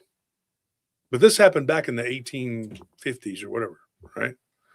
But that there were multiple people buried there because after the unaliving by the creek, this woman, Stephanie, from the past life, we don't know who her name was, right? She goes back to the ranch house. She tells her husband becomes so infuriated that he's been caught, whatever. He unalives her. And then he goes and he murders this woman that was murdered by Stephanie. He goes back and he hangs this man and claims that he's trying to steal cattle, horses, whatever, a horse thief, whatever. So he gets hung, an innocent man. So now you have 3 people who are dead. And then he takes his own life. 4 people dead. The mother lives for a while longer. She passes away. So that's 5 people. They're all buried there. That's a weird thing, right? But there's a 6th person buried there too. And they don't know what happened, that whatever. But there were rumors that somebody back in the 1970s or 60s his wife had gone missing, and they believed that maybe he had done this. And according to the guys that own that house, the people that owned it for a long time, there is a story of that guy, his wife went missing. But he claims that she had moved to West Texas to go back to be with her family, and she was basically from Mexico. And he claimed that her family that were from Mexico were living like out in West Texas, near Abilene somewhere. Nobody could verify it. And she's from Mexico, and so nobody really cared. But years later, supposedly, there was like a couple of bones that were found, but nobody knows exactly who they belonged to. But that would now be on the neighboring ranch because this was all one big ranch, right? Now it's divided up into like 20 different plots of land. Very hard to track down who did what. But get this. When Stephanie starts having these dreams, her husband starts having some weird dreams. And in his dream, he is being hung. Right? Tell me that's crazy. Yeah. So if you don't think that stuff happens and then it goes full circle, believe me, it does. Now, I can't tell you that these people weren't just all being deceived, because the hardcore Christian or Muslim is going to go, oh, those are the jinn or the demons, and they're making up some elaborate plan to deceive everybody. And I'm going to be honest and tell you right now, that's not how they work. You know why? Because they don't have to. They really don't. They don't need to do that. There's all kinds of other ways they can do what they want to do to you. You know what they want to do to you? They want energy. They don't need to make up really crazy, elaborate, whatever. They're not the archons. The archons are typically the ones that are doing it. And they're doing it on the world stage, or they're doing it. There's like these elaborate schemes that they do to powerful people to manipulate them into hurting, manipulating other people. These people were not really doing that. It was just petty arguing and whatever. But getting back to the root of what caused this, right? And in 2 weeks, not this coming Friday, but the next Friday, we're gonna be profiling David Berkowitz. Does anybody know who that is? He was the son of Sam Killer. What did he do? Do y'all know what he did that got him started? Well, I just know that he claimed that he was taking orders from like this black dog that would tell him, to do these things to these people, and that he named the dog Sam. So we're going to get into it and talk all about that coming up in a couple of weeks. We're going to profile the son of Sam. And what's crazy about this is there may have been more involved in that. We'll get into it. But the son of Sam is a weird thing. He was talking to a black dog. Well, get this. Ivana claims that a black dog visited her and sat down like a man in one of the chairs in her den when she fell asleep reading a book. The book that she was reading, I've actually read this book. It's a book called Lost Souls. And I thought it was weird when she said that. She goes, I fell asleep reading this old book about reincarnation, and I wake up in this dreamlike state, and there's a black dog sitting there. He sits down like a man, but then slowly morphs, or he sits down like a dog, but then slowly morphs into a man. And he looks like a devil, but not like with horns or whatever, just something demonic, like a demonic wolf-like creature, not unlike a dog man, and starts to tell her that she needs to stay out of it and leave things alone, and that he likes the way things are there at the ranch. And everybody that goes there is now in his domain. And that one of his, get this, one of his priestesses had brought some of his children there to live. Isn't this weird? Yeah. So she wakes up. She's like, what in the hell was that? She goes in there. She wakes up her husband. And her husband and Stephanie's husband were really good friends. They grew up together. They went on a double date, and that's how them two were friends. The guys were friends, and they went on a double date into like some golf place, some putt thing or whatever, and then the rest is history. So it's a pretty cool story. But Ivana says, I'm not into this. I don't study magic. I don't practice it. I don't do any of this crap. But this is what happened to me. She says a demonic black dog creature. And it's funny because she actually called it a dog man. She said it was like a black German Shepherd or a wolf. The descriptions I got at the ranch were of this black dog. When people would see it, it looked like a black German Shepherd or a wolf.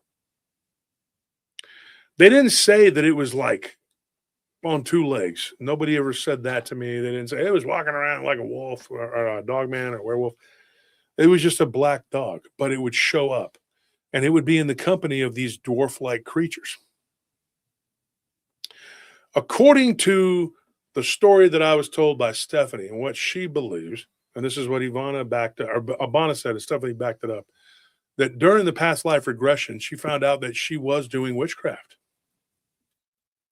And that's how she uncovered this woman who was the help sleeping with her husband. And then turned out that her husband was philandering, all kinds of stuff. There was another woman in town.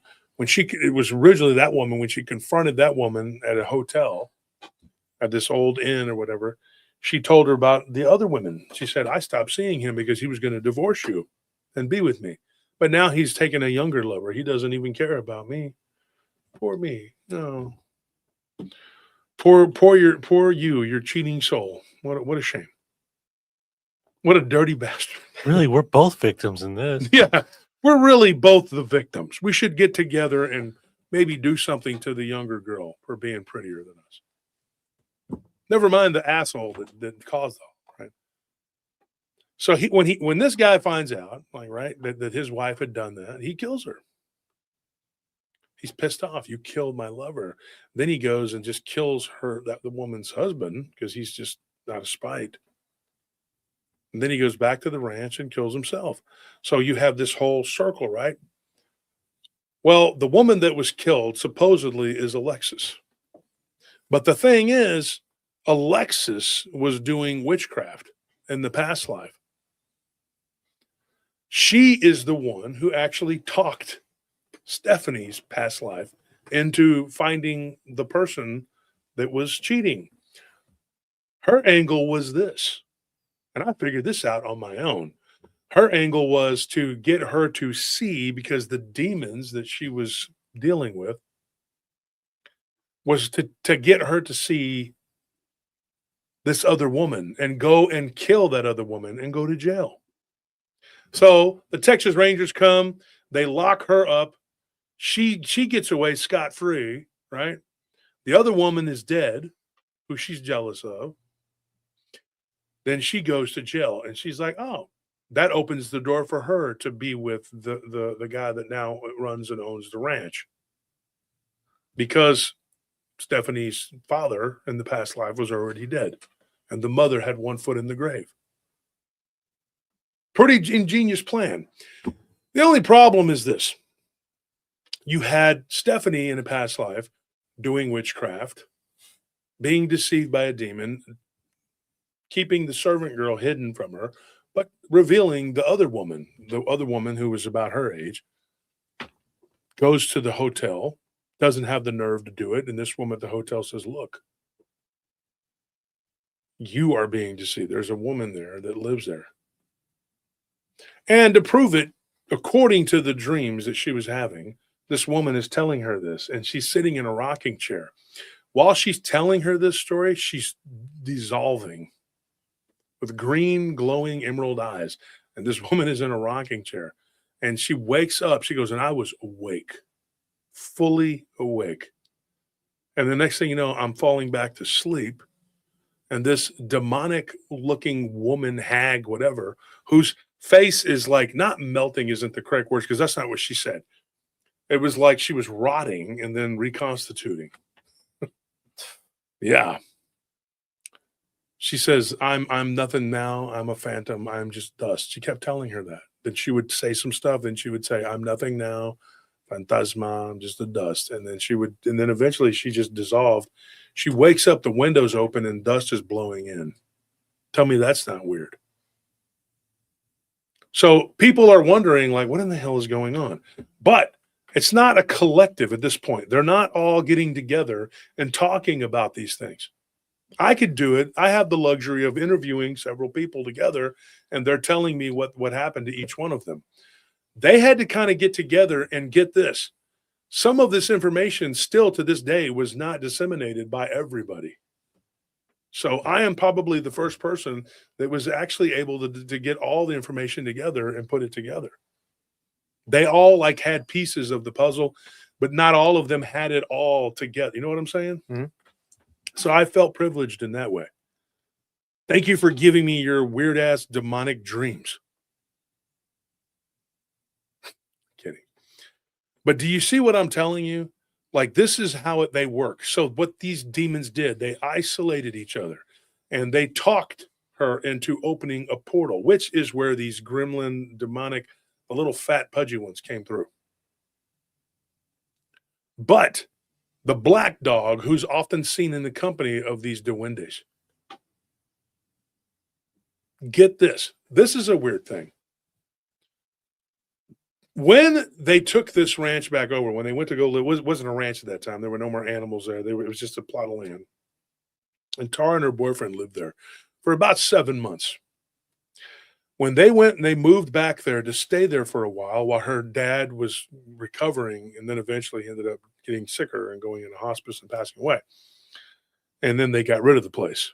Thank goodness. This is what happened.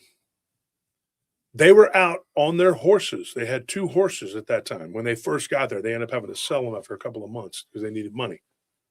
But they had 2 horses. They were riding on the horses, and they see these green balls of light, and they were slowly moving around in a circle. they come upon these weird looking creatures. And this is something that was not a dream. This was absolutely seen by Tara and her boyfriend out for a summer night. She said the sunsets are beautiful.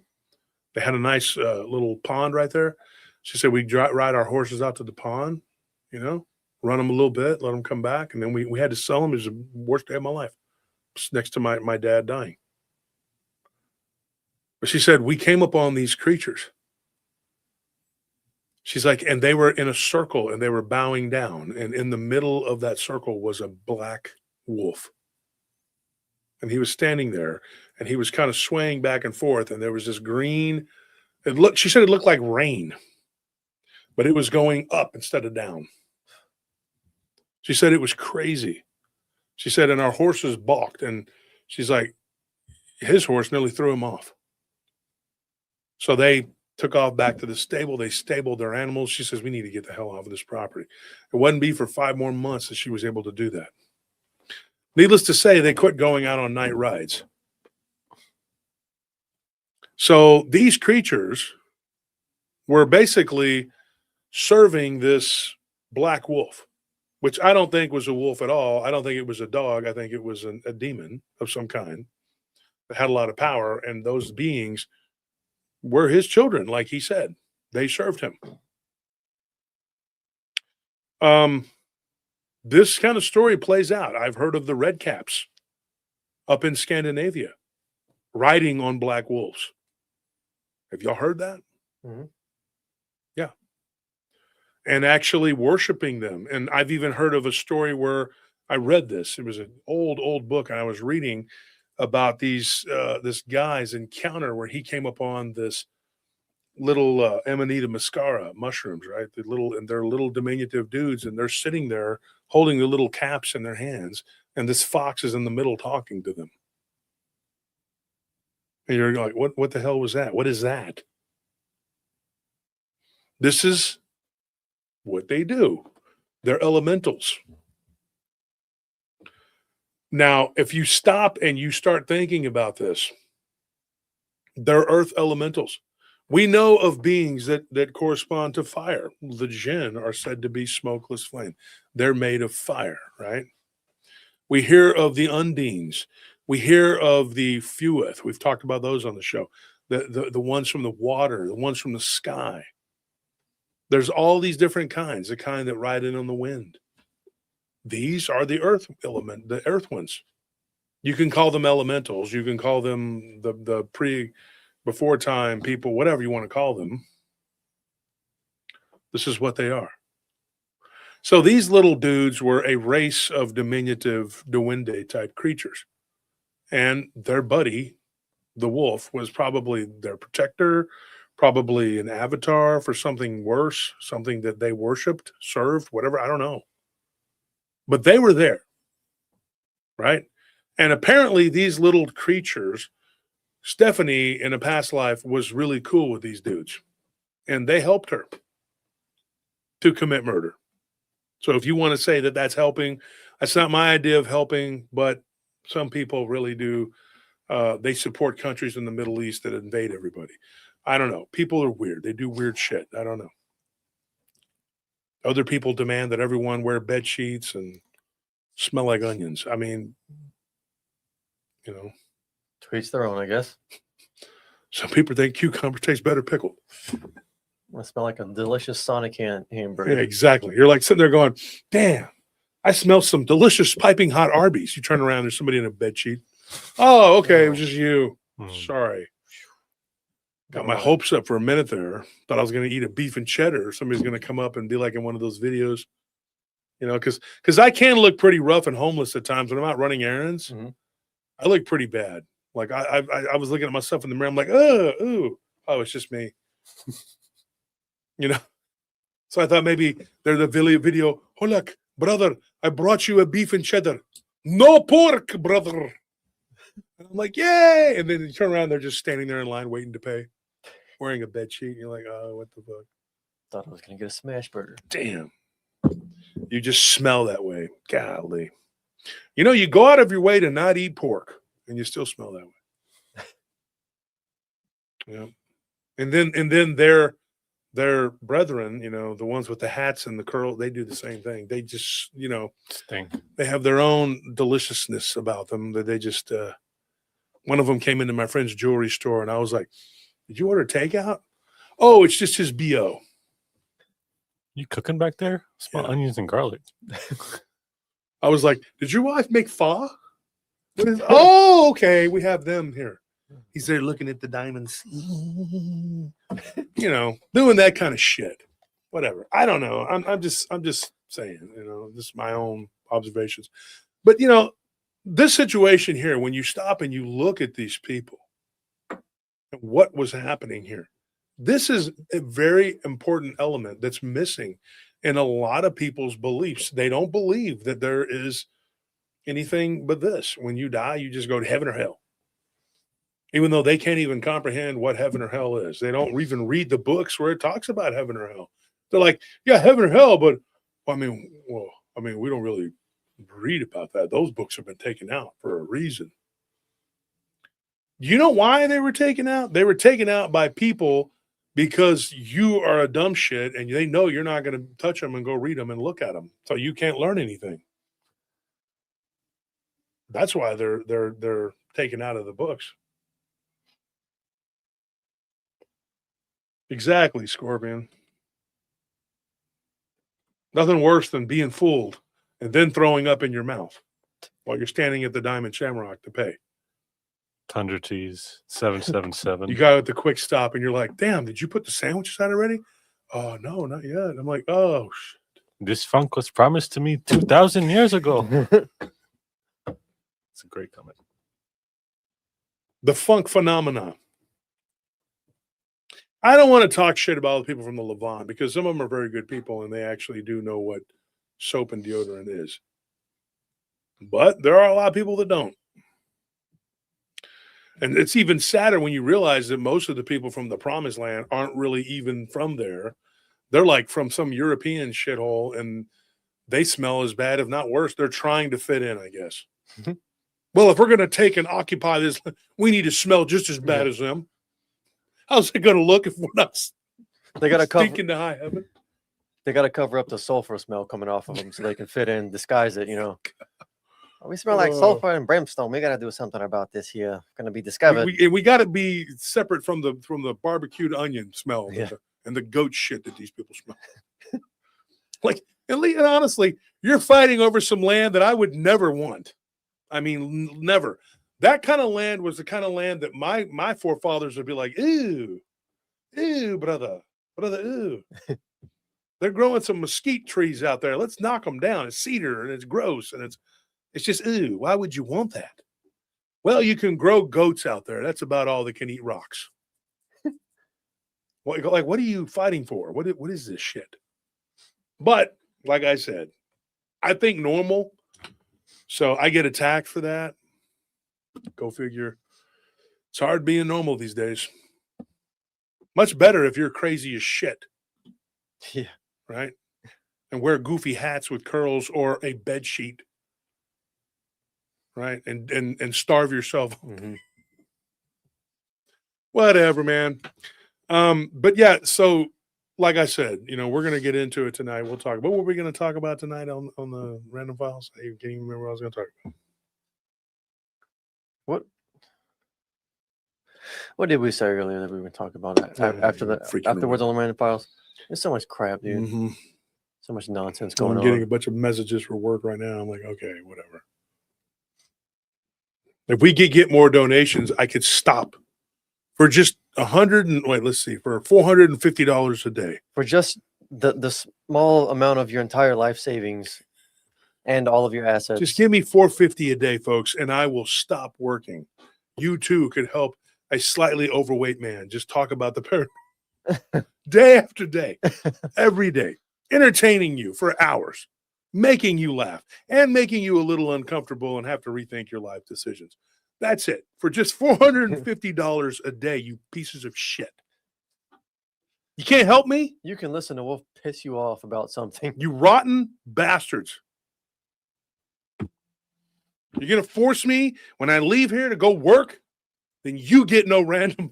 Because I can't remember what the fuck we were talking about. We need to play the Sarah McLachlan music. We gotta play the music. Yeah, just like cue it up. I love you guys, man. Y'all see, that's the thing about. So I gave a business card to a woman the other day at the Sam's I have Sam's and the Costco because you can't get everything about, you know. So for the business, we have like a Costco membership, and then Sam's, I have a personal, whatever. So, anyways, one of those places, I gave somebody a business card, right? And it's funny you say Sarah because her name was Sarah. So I gave her a business card. She messages me. She says, "Oh, I watched your show." That's all she says. She doesn't say, "I watched your show. I loved it. I thought it was great." She doesn't say anything else. So I was like, "Ooh, okay, that's not good." So I messaged her back. I said, "So what did you think?" No response. The next day, she decides to message me. She says, my boyfriend thinks you're a little off-putting. She's like, "It's okay. It's okay." She's like, "You know, it's not really my cup of tea."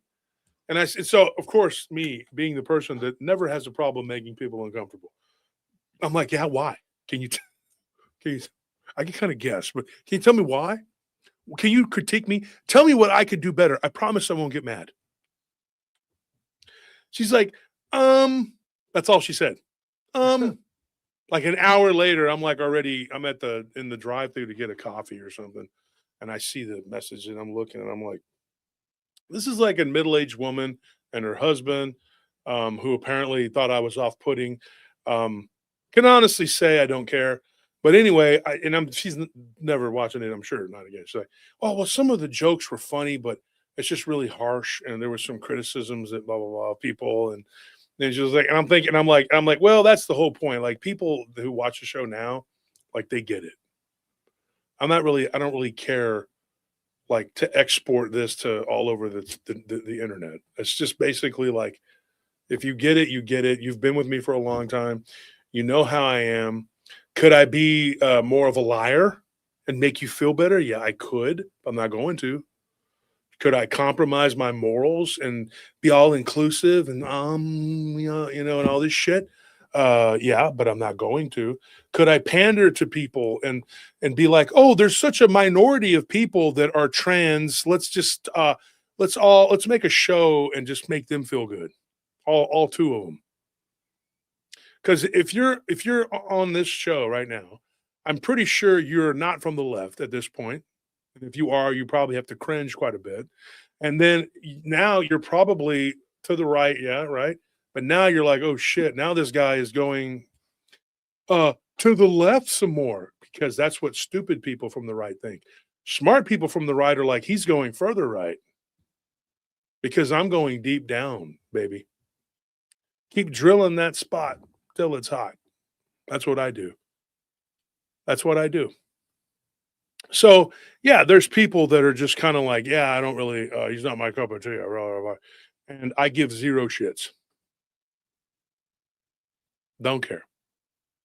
If you come to this show and you can figure out like how things work, right? And you fit in, you fit in. You know who you are. You're a brother and a sister in Christ, the true way. Am I abrasive? Yes. Do I cuss? Yes. You could call it one of my attributes.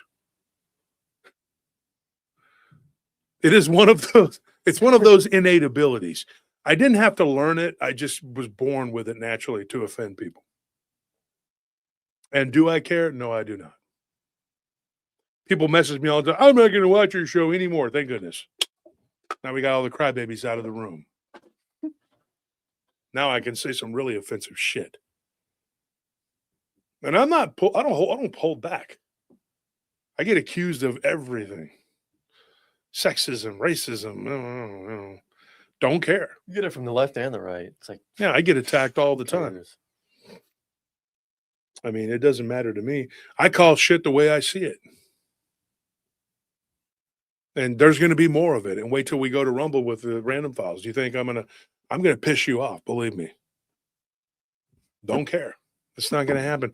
And some people, they try to act edgy and be like, "Oh, you know, I hate everybody." I don't.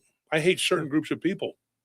You're not supposed to hate, but I hate the way that they are and the way that they act. Yeah. And I'm going to come out and freaking tell you that I don't like that. And if you're in that particular group, you fall into it, you know who you are. F you. So, whatever. Oh, hey, Blondes and Booze, what's going on? How y'all doing? Shout out to those ladies. But I look at it like this. I mean, I'm an acquired taste, but I still get a crowd that comes in here and watches me, and I can still put 300 people in a chat at 2 a.m. Yeah. How many people are going to do that? Now, do I get 500-600 people on every live? No, I used to. But guess what? About 100 people don't show up anymore. Well, we pulled 600 a couple of weeks ago. They don't show up anymore. But I'm actually glad because those are the crybaby people that I don't want to deal with. They're just distractions. You don't like that I said what I said about the e-files. You don't like what I said about certain groups of people who run the planet. You don't like what I said about certain religions and how they do what they do. 2 religions in particular, one reads from the Talmud and the other one reads from the Quran. And they think it's okay to do things with underage people. You think I'm playing? I can show you the specific verses in those books. That's why we have a freaking problem. People don't like to hear that tough shit. I'll take anybody to task. I don't care. I'm not a racist, but I'm going to call it like I see it. If you don't like that, go find another podcast that's more to your liking. But anyway, these people, they were playing around with witchcraft, supposedly in a past life, but it followed them into this life. And if people would understand that part of the reality that we live in, well, the world might be a better place. But people refuse. They absolutely freaking refuse to believe that that's the case. They want to actually believe and be comfortable in this little bubble of a reality. And they want to think, hey, this isn't how the real reality is. This isn't what is real. But it is. And what you do, the sins of the past, can affect you. And they will affect you. And you may go to a place of torment. You may get out on furlough. I don't know. You may go to heaven. Because in the book of Enoch, it talks about how there's a jail in heaven. I've had people ask me about that. I'm like, why don't you go read it? It's like the e-files. People want you to spoon feed it to them. Go read it. They're like, well, was so-and-so in the e-files? Go read it. I've already told you what I've told you. Without, as far as I can go without being banned. Diddy literally was the black version of Epstein. Yeah. And Epstein was the Jew version. Oh, don't call him that. That's bad. Why? That's what he was. They literally were predators that preyed on musicians and artists and Hollywood people, but they put themselves in those positions. Why go to parties when you know that you've heard stories? Yeah. You hear that too. Well, I'd heard rumors. Well, then why would you go there? You obviously were there a PDF file. If you heard rumors and you went there, don't go there. If I heard rumors that they were doing stuff like that, I'm like, well, let me just go check it out. It's like the stupid bitch, excuse my language, but she is a stupid bitch, messaging me and telling me, oh, well, those weren't satanic orgies. They were just, what? Regular orgies. They were just regular orgies where people happen to be worshiping things other than God and painting pentagrams on themselves in blood or lipstick. I mean, not Really, everyone they there crashed the was. party. That's all it really Yeah. was. And then when I asked her this is why I bring up the whole thing about the rumors. I said, well, did you know that was going to happen? She's like, well, I had heard rumors. I said, yeah, and everybody in P. Diddy's circle and everybody in Epstein's circle had heard rumors too. But yet they still went and did the bullshit they did, right? You still did it, right? You showed up at a place where they were doing black magic, yes or no? She never would answer that question. She was like Hillary Clinton with the deposition. I don't need to be here to hear this. You know, we know Hillary. She's like, just bring me someone so I can cut their face off. That's all she was doing. She was huffing and puffing. Bring me a child. I'm thirsty. And then Bill was sitting there fighting for his dear life to not let his kuru shakes be too obvious. I need some more flesh. The sunken eyes. And if you think it's just them, meanwhile, somewhere Bush Jr.'s going, oh shit, Am I in trouble? I'm just a cowboy. I'm just a cowboy. Yeah, you did it too. And Diddy's in his jail cell. I told you I wasn't the only one. Can't stop, won't stop.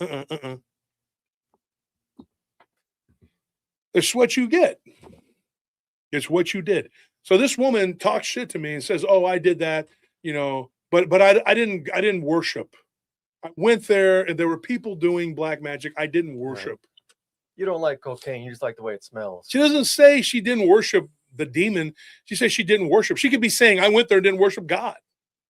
You could have said, like, I didn't serve Christ there at all. You didn't say anything. You just basically told me that, cussed me out, called me a third-rate podcaster, a middling third-rate podcaster, whatever, which I'm completely not offended by because I don't give a shit what you think of me. That's vague enough to mean anything.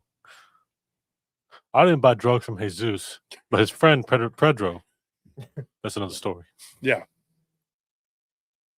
And I got a secondhand high from all of the dro that was blowed into my face. Yeah. Now, granted, I was taking deep breaths. I was doing the Wim Hof with the dro. Good for you. Then she says that these people, I said, why are you angry with this girl? What is your problem? She goes, her family killed me in a past life. I know because I had these dreams. And she goes, and they admitted that they did a past life regression. And yeah, Stephanie admitted it. She says, but I said, first you said it was her mother. Now you're saying it was you killed by her, Stephanie. She said, well, Stephanie admitted it, didn't she? I said, yeah, but did you or did you not get this? Try to attack at a grocery store, no less, Stephanie's mother. Her excuse was, I was high. Oh. Oh, okay. So, no, it gets worse. So I said, oh, okay. So you were stoned. She goes, well, okay. So it wasn't even that. It was probably something else. So what? You did a bullet in the car? Mm-hmm. Went in to get some groceries? Just a few key bumps. I gotta find some melons. Where are the melons at? Woo! The melons. I'm gonna find the melons. That's what you were doing. You were basically walking in there, dancing the flutter whacking, doing the coming like doing the vogue. She's in line. She's like, I get these honeydews. Anybody else hot? Maybe hot sauce. Are you hot? It's so hot up in here. Just take off all our clothes. I mean, these melons is hiding from me. What are you doing? You're in there high as shit, and then you're like, oh hell no, Butch, come on, bitch, you gonna come up from the grocery shop? You straight up stalking me. We live in the same neighborhood, so it's just very easy that she could have just been there at the same time. No, the demon in your head said, oh, this woman needs to get her ass beat in the parking lot. Not unlike the zoo bullshit that went on at the Fort Worth stockyards recently. Somebody got mad because I said they were black people. I'm like, they were. Do you want me to lie to you? Latinos do it too. I'll be real honest. White people don't do it as much. Does that offend you? Well, you know what I say? Grow the fuck up. How about that? Who commits the crimes? They do. People, different types, commit different crimes. I had problems last night with some Venezuelans. They weren't white people. They weren't black people. They weren't Asian people. They were Venezuelans. And they had tried to fight me and Anthony because, God forbid, we asked them to take their toddlers inside at 3 a.m. while they were drinking and smoking dope. But we're being culturally enriched by these people, folks. Remember that. They're just a bunch of happy dreamers that have come here from their piece of shit communist country. Sorry. I'm sorry, but I just call a spade a spade. This is what it is. So she gets high and beats this woman up. Or not, she don't really beat her up. She tries. And from what I was told, she got the worst end of it. But the woman that beat her up was like twice her age, and she's a Christian woman. And she's like, why are you attacking me? Well, number one, she's into witchcraft, which is stupid and messed up. Number two, we know she's a stupid liar and an arsonist. And number three, the demons in her head told her to do it. So that's a good reason to always go and do something really mean to somebody because the demon said to, right? And number four, because she's high. And she was doing the futter whacking. How dare you kill me in my past life after you found out that I was cheating with your husband and try to get you to commit murder? and then opened up a portal, bringing across gremlins. So you have these weird gremlin-like creatures, and then you have these little duende creatures. And like Ivana said, they were kind of like they had their own little space. You come and go. We stay on the land. You can come and go. I don't know if they interacted, fought each other. I don't know anything about any of that.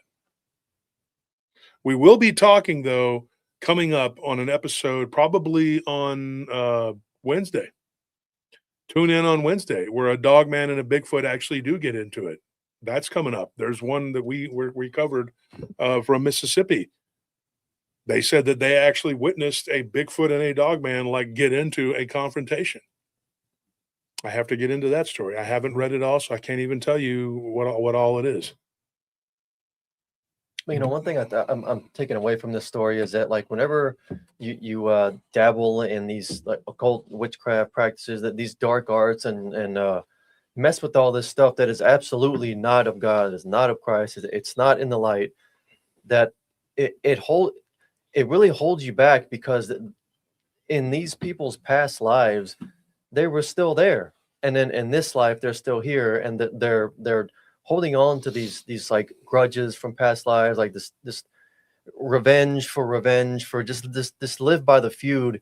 And honestly, who benefits from that? Like, there are no winners here, except those evil beings that are there, that they want to use this group of people. They want to use their souls and turn them into batteries and draw energy from them. They're the only ones who are winning anything here. The only ones who are benefiting. Yeah. You know? Everyone else is just like suffering in this perpetual cycle of like, I'm going to get you back for this. Well, because you did this, I'm going to get you back for that, and so on and so forth and so forth. You're not winning. You know, this is why Christ said that we have to forgive 1,000 times, 1,000 times. Eventually, these cycles have to be broken. You know, we cannot continue to just go down these paths of like anger and hatred and darkness. Someone has to step up and break that. Otherwise, you're going to continue to be a battery for all kinds of evil demonic forces, which in this case are this black dog creature that was being worshipped by these little tiny entities.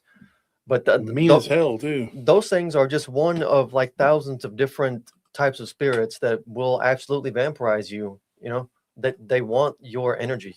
It's like energy is like the currency of the spirit world. Yeah. So sorry if I drop the truth a little too hard sometimes, but I personally, like I said, you're not going to make me care. It's not going to happen, because you're not going to sit up here and bully me or browbeat me into telling you what you want to hear. I'm not a preacher. I don't have a 501c. I'm going to tell you what you need to hear, not what you want to hear. I am going to entertain you, though, because first and foremost, my job is to be an entertainer. And I know my place. I know that I'm an entertainer. I am not your priest. I am not your preacher. I am not your monk. I am not your whatever, cleric. Damn sure not your rabbi or cleric. Okay. I don't believe in false religions. And those are, to me, two of the worst. But I will tell you this. I will say this, and I will say it with all certainty. I know the nature of reality. I know how it works. I could sit up here and talk about Goat Man, Dog Man, Bigfoot, alien abduction, whatever. So I asked smart ass girl this. I'm sorry I'm so hard on her, but she's really not a nice person. I could tell. She didn't change. The way she came at me was not cool. You didn't change. You just changed your skin, maybe. But I asked her this question. I said, what was going on with you and the aliens? She said, there's a deep, dark portal there, and I have been going there since before. Get this. She'd been having dreams about that place since before her and Tara got together. She says, you can ask Tara and her sisters. When they first rented that place, when they first bought that place, I told them that I had been there before. I had deja vu over and over and over again. Weird because Diane, I don't know her name. Diane's older sister, Diane and Tara's older sister. I got her name, but she didn't want me to say her real name, and I don't have an alias for her, so we're just gonna call her the older sister. She actually says that she felt disoriented there all the time and disconnected. She does, and that's because of this. She doesn't fit into this like at all. She was just there, and she got out of there very quickly. She had a sense of what we call jamais vu. Does anybody know what jamais vu is? We've talked about it on the show. Yeah, it's the opposite of deja vu. It's like when something familiar seems like it's foreign now. It's alien to you.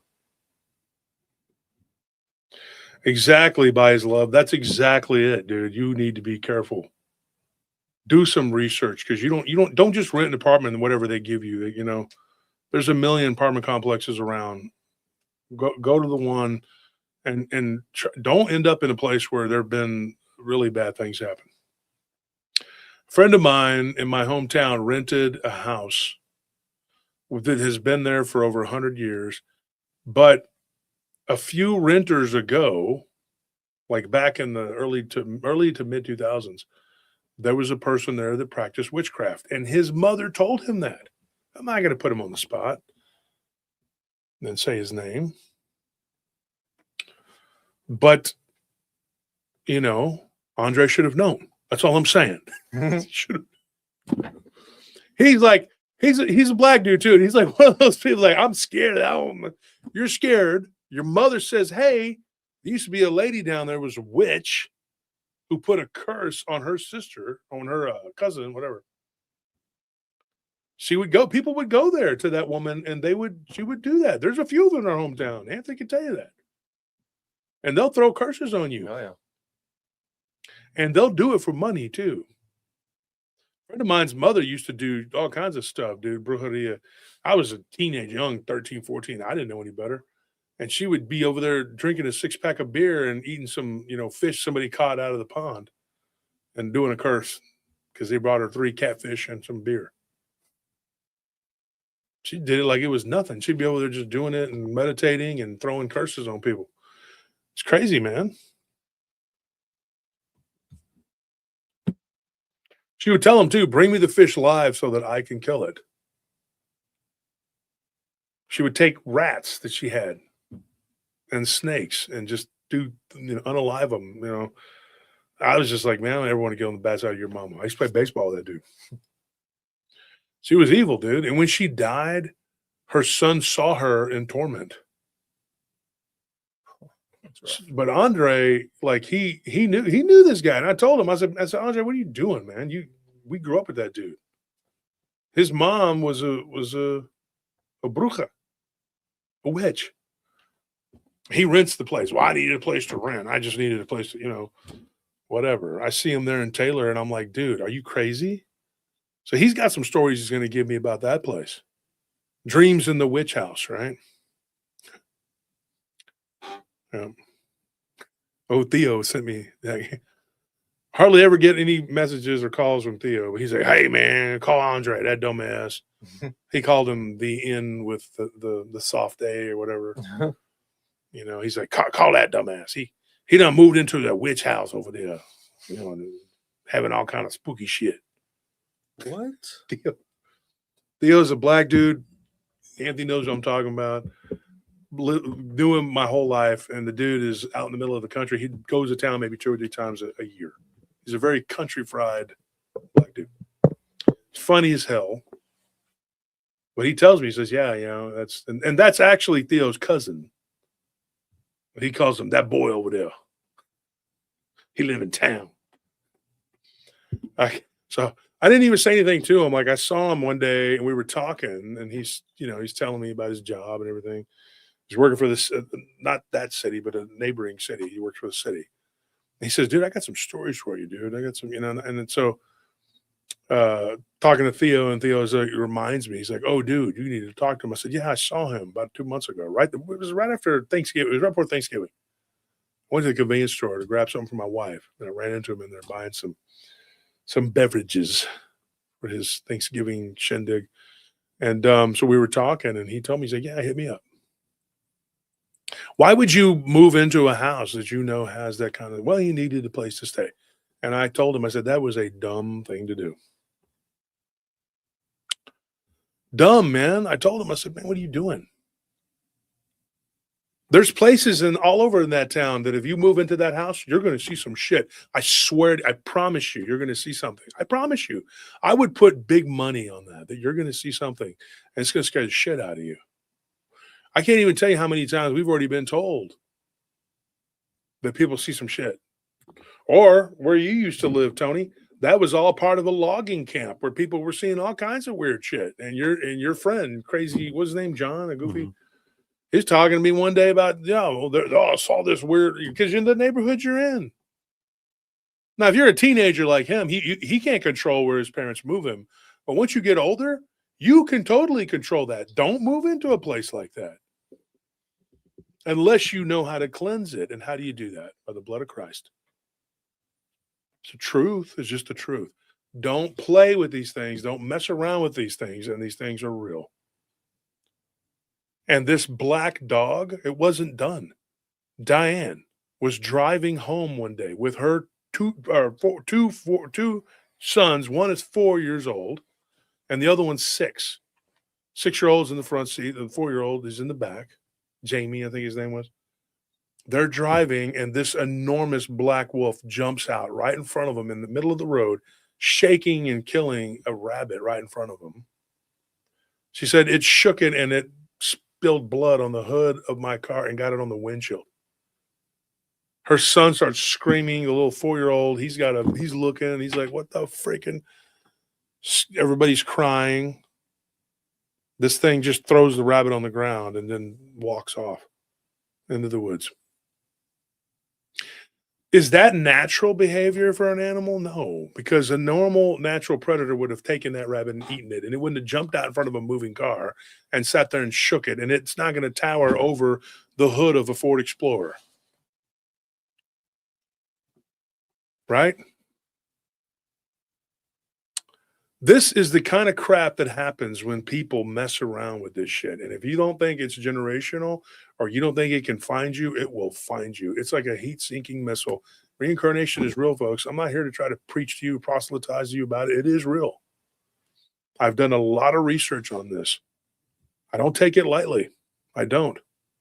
But it is real. And your follow you.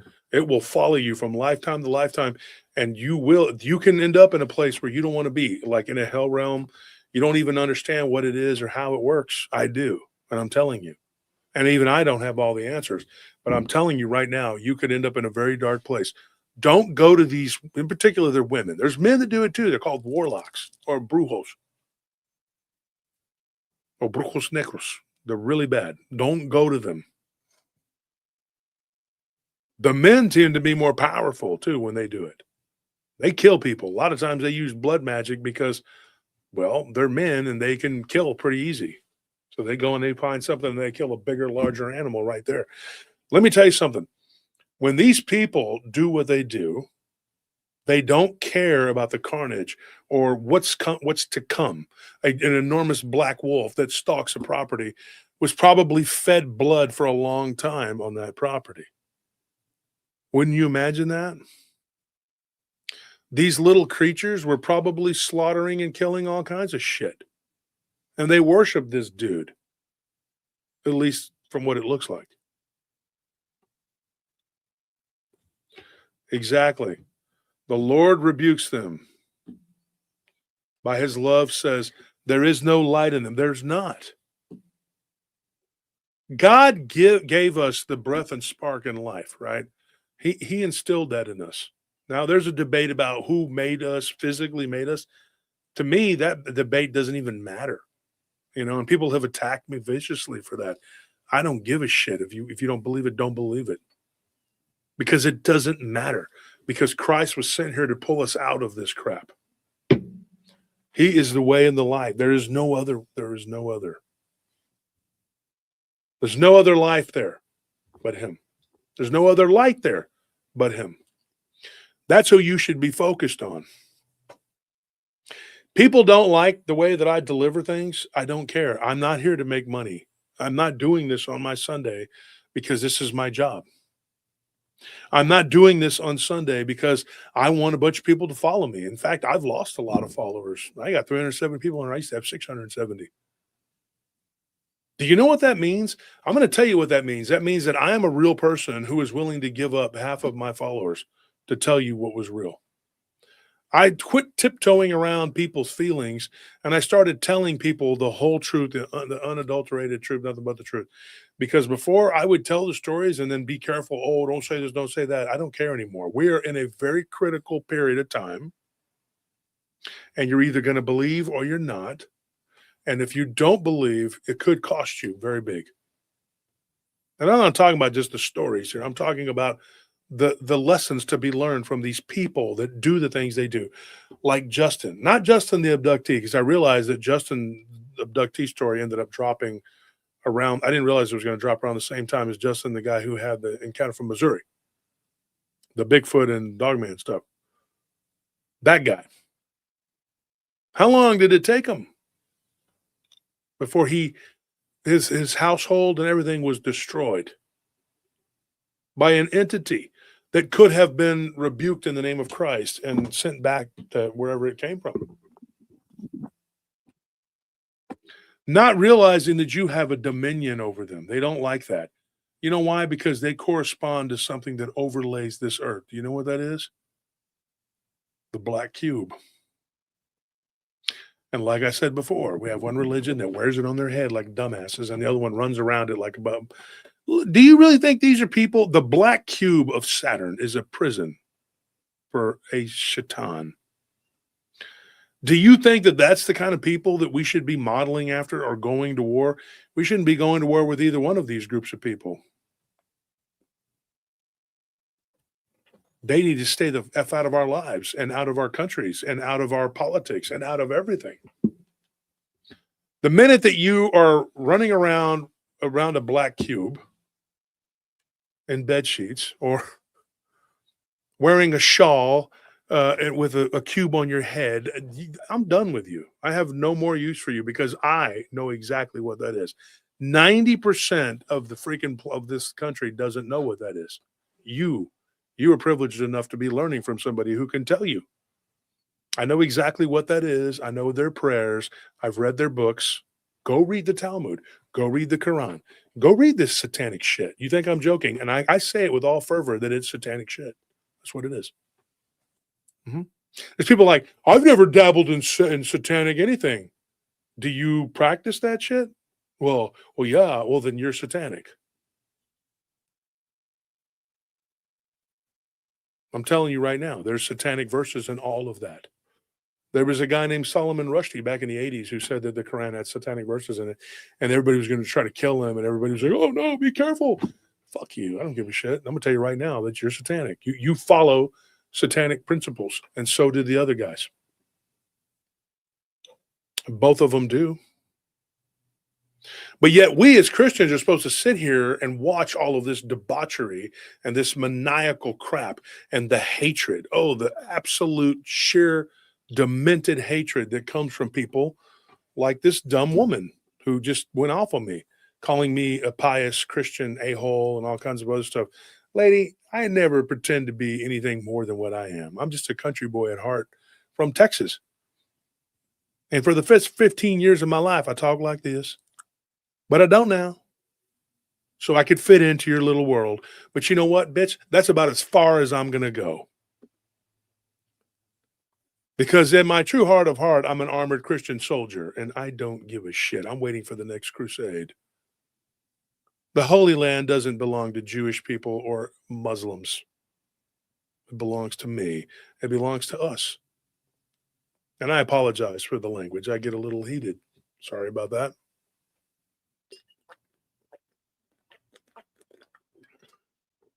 But the thought of Shlomo and Akbar controlling my Lord and Savior's land, that bothers me. But he's coming back, and he's gonna reclaim it, and the New Jerusalem will be laid down right on top of these people. Mm-hmm. At least one of them acknowledges that it is Jesus that's going to come back. But for what good it does them, And it makes me mad.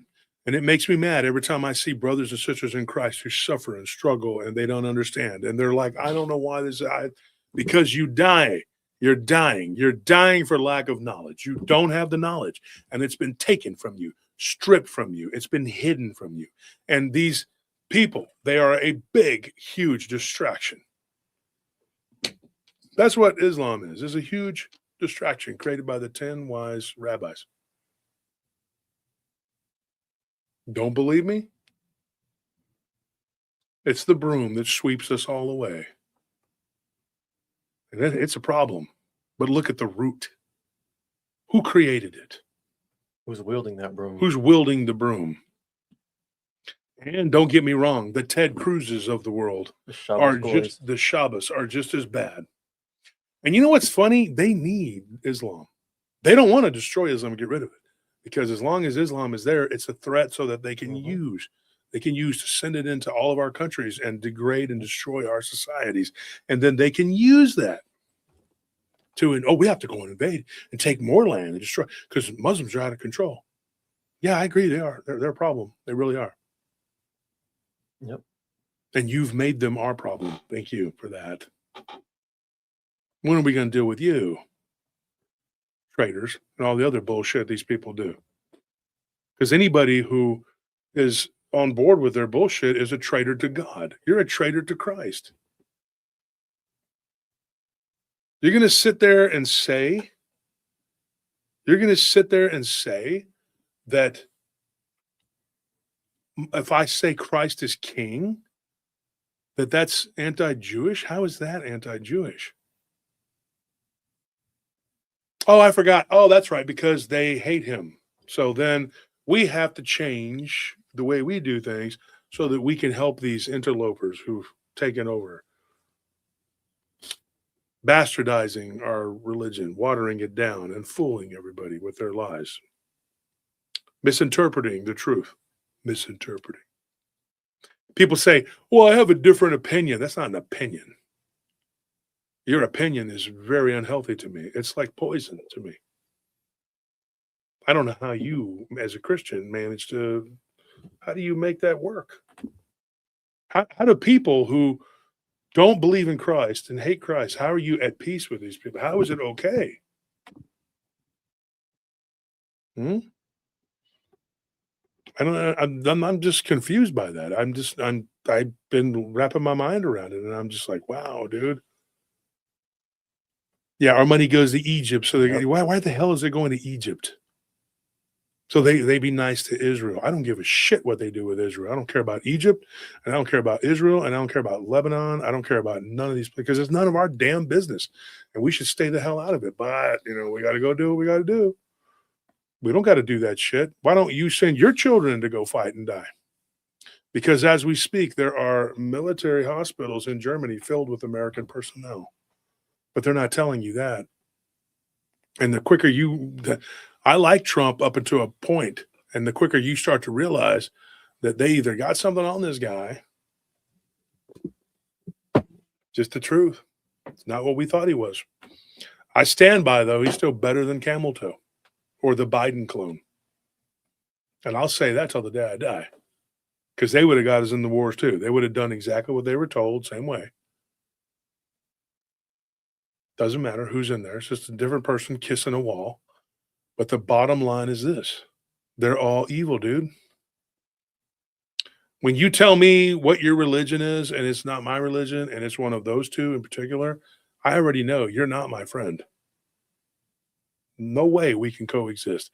Those coexist stickers, you can shove them up your ass, because if you're coexisting with that, you are compromising your morals. Do you know what it is to compromise? It means you're not hot or cold.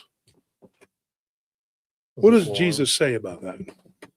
Be ye hot or cold, for if you are lukewarm, I'll spew you from my mouth.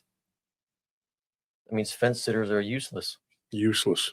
When I fought a war recently against these cockroaches that would not stop attacking us and would not stop attacking us, every fence sitter I could find, I just kicked them. Get rid of them. Get rid of them. Get rid of them. You either with us or against us. You're either for the truth or you're okay with lies. And then it came out that they were all freaking lying. One of the major players was mad, jilted, and came out and said, yeah, we did a bunch of horrible, evil shit. We lied and we did this, we did that, and blah, blah, blah. I felt vindicated, and I am vindicated, and we all are vindicated. But guess what? Don't come back over here and be like, oh, yeah, okay. No, you were a fence sitter. You did nothing. You sat there. You supported the other side at one point, whatever. You can watch the show. I'm not going to tell you to leave, but don't think we're going to be friends or that I would ever trust you again. Traitors and fence sitters can go sit in the corner.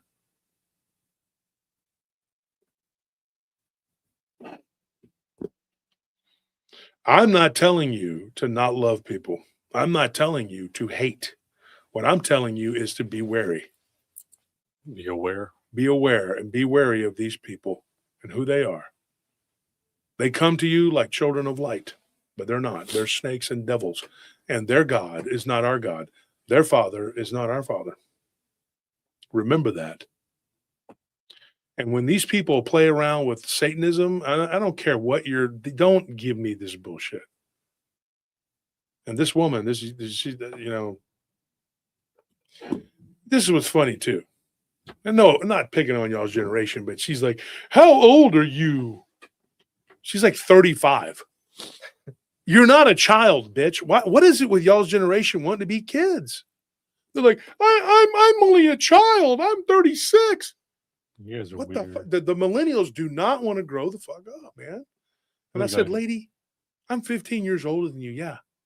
If I was hitting on you or trying to date you or asking you questions about your freaking, whatever, maybe that it would be some kind of weird, creepy guy or something doing something. All I'm doing is asking you straight up, did you do Satanism? Did you practice this? Whatever. Tell the truth. And what is Satanism? Well, let's give a definition of what I think Satanism is. How about it's the worship and servitude of anything other than God? And by God, I mean the Father of Christ. And excuse me for saying the B word. I'm sorry, but this woman really irks me. She was an evil person. She is. She hasn't really repented or no, really there's no accepted. repentance in her heart. No. And she's proud of being a harlot. She says she owns her past. So what? You should own it. It's not something to be proud of. You're proud that you did Satanism. That's why I'm telling you, the people in these other religions, if they aren't worshiping the Father of Christ, then what are you worshiping? You're worshiping, listen to what I'm going to say this, and I'm going to wrap it up with this. You're worshiping one of the Shaitan. Do you know what the Hashatan are? You know what they are? What is the Shaitan? It's a race of evil. It's a race of beings. Race of evil beings. Yep. The Shaitan.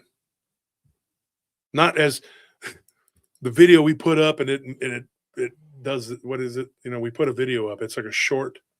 And I was talking about the Shaitan and it spelled it Shitan. Yeah. It's not Anthony's fault. It's not my fault. It's not Tony or Nellie's auto. fault. It's just the way that thing translated it. Well, I mean, it's not that far wrong. It's not that far off, but the Shaitan, Satan, that's what they are. So if you're worshiping Allah, right, or Jehovah in the way that they worship him, but there is no Christ involved, then guess who you're worshiping? You're not worshiping who or what you think you're worshiping. Allah meaning Lord and Jehovah meaning Yahweh, whatever. You're worshiping a Shaitan. That's what you're worshiping because you have taken Christ out of the equation. And then say, why does Christ matter? Because Christ tells us that there is no way to the Father except through him. And I have seen this played out time and time and time and time again. And it plays out time and time and time again, and it's always right. 100 times I've heard people say, 100,000 times, I rebuked it in the name of Christ, and it stopped. What stopped? The alien abduction, the Bigfoot encounter, the dogman assault. Yes, assaults. Yes, these things ended. But you got to have faith and you got to believe, and you need to be prepared to enter into a relationship with God in the truest sense of the words, relationship. And I really am going to try to make an honest effort to not curse. Cuss words are not good. They're bad. That's one of my vices. But I consider and honestly say that's one of the main vices I have. I'm not a deviant, and I'm proud of that. I'm very proud of that. I'm not proud of a lot of things, but I'm proud to say that I'm not a deviant. You're not going to see my name in some pedophile monthly at the E-Files Island, Pervert Island.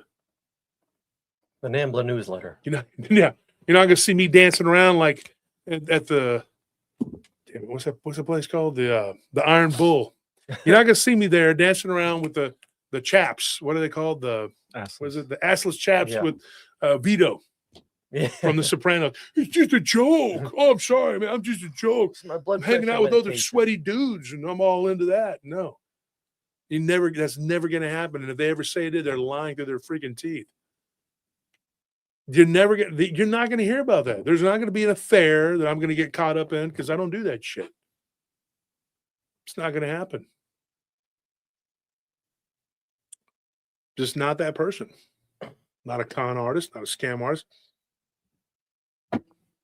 I got my vice, cussing. I do cuss. I know a lot of good Christians that get mad and they cuss. It's a bad habit. It's a nasty habit. I had to quit dipping snub. That was a bad habit. This is a bad habit. And I'm sorry to you people, the listener, that have to, when I get mad, I get upset. Right?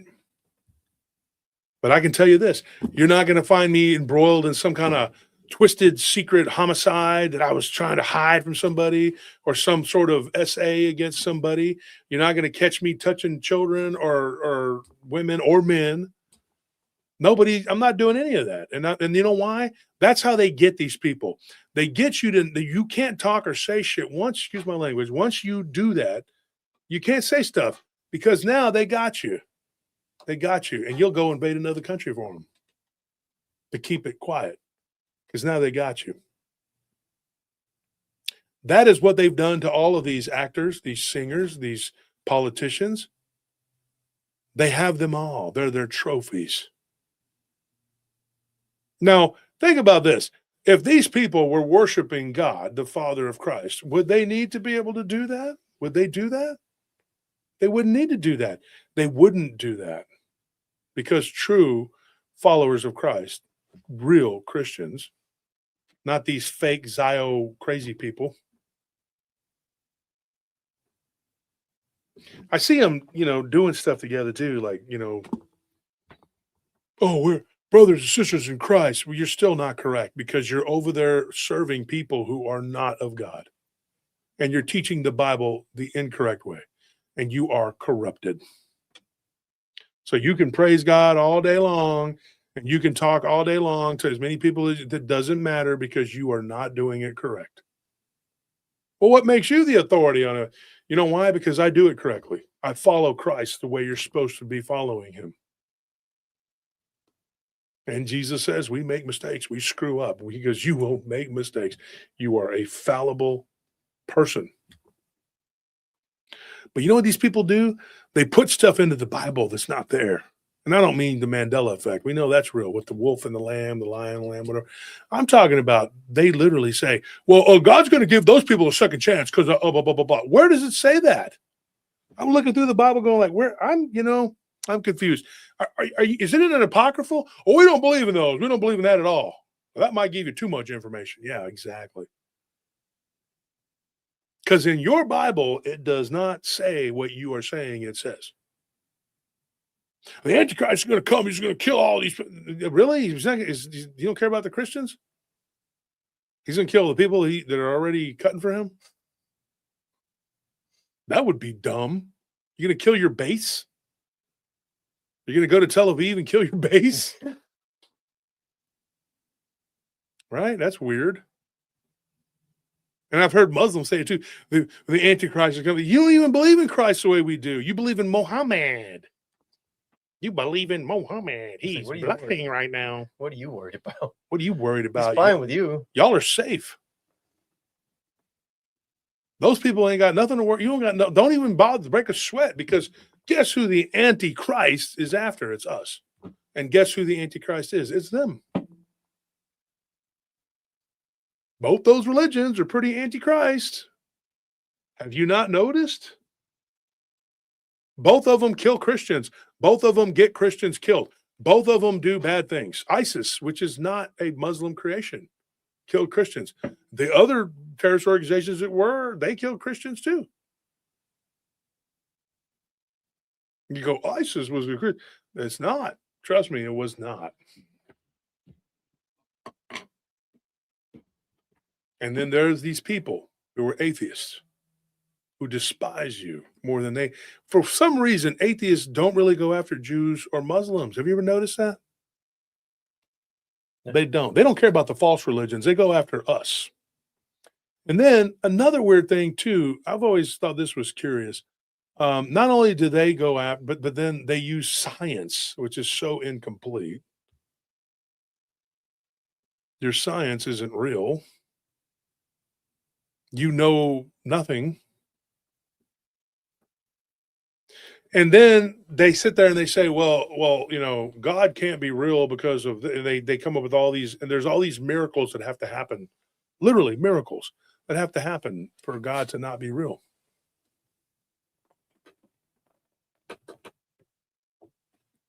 It's amazing to me. It just blows my mind. Like I'm sitting there going like, wow, you have to jump through so many hoops and do so much mental gymnastics to make your theories fit. And then they want to sit there and tell, they hate Christianity. Oh, they hate Christianity. They hate it with a passion. Some of these atheists, these science lovers, right? They hate Christ as much as we love Christ. And you can't convince me that they don't. I've seen them do it. Some of these people get into positions of power so that they can espouse their hatred, consumed by archons that they don't even believe in. And then there are people who are on the left. They're very, very, very far left. They actually, I literally have sat there and told me, Anthony and Tony, there was a couple of them. I don't really talk to them much anymore, but they told us, they said that they welcome Satanism. They said this, they said, because Satanism, they helped push abortion. Mm-hmm. They told us this, that was the good thing that Satanism had done. Because through Satanism, they were able to push the abortion agenda. These were two diehard leftists. Can you imagine that? Can you imagine that? That you know what I mean? Blows my mind. By the way, I'm against abortion. So if it's your body, your choice, you can choose another podcast. Because once it's growing and that's a living human being, it ain't your freaking body anymore, is it? That's a baby inside of you. How can you sit there and say, now there are extenuating circumstances? I'm not a fool and I'm not stupid. I know that. But how can you sit there and say that? And if I lose more people because of what I just said, so be it. Because I feel in my heart, God wants me to have quality, not quantity. As Jesus says, you dust your feet off. You can't be a Christian, a good Christian person, and be okay with abortion. Now, there are women that have done it and they regret it and they've made mistakes, and God bless them. They feel bad. They know that it's wrong. But you're living in an evil, toxic soup of a society where they sit there and they tell you that this is okay. Because guess what? The people that run this world, they follow the God of this world, and they sacrifice our children to that God. And what good is it to sit here and have a show if you're not telling people, why are these people suffering and going through all of this shit? Why? Because the God of this world is pulling the strings. Don't deal with these beings. Don't have any supplication to them. Don't break bread with them. Don't acknowledge them. Rebuke them in the name of Christ. Be very careful with these beings because they're tricky. And some people have learned the hard way about talking to them or trying to do anything to them. When you see one of these, Anthony, it was very bad advice what you said at the beginning of the show. I know you were joking. Yeah. But in all seriousness, don't try to physically attack them. Rebuke them and denounce them in the name of Jesus. Yeah, it's like that was beyond facetious. Like, definitely don't take that as any kind of, like, in all seriousness, no, absolutely not.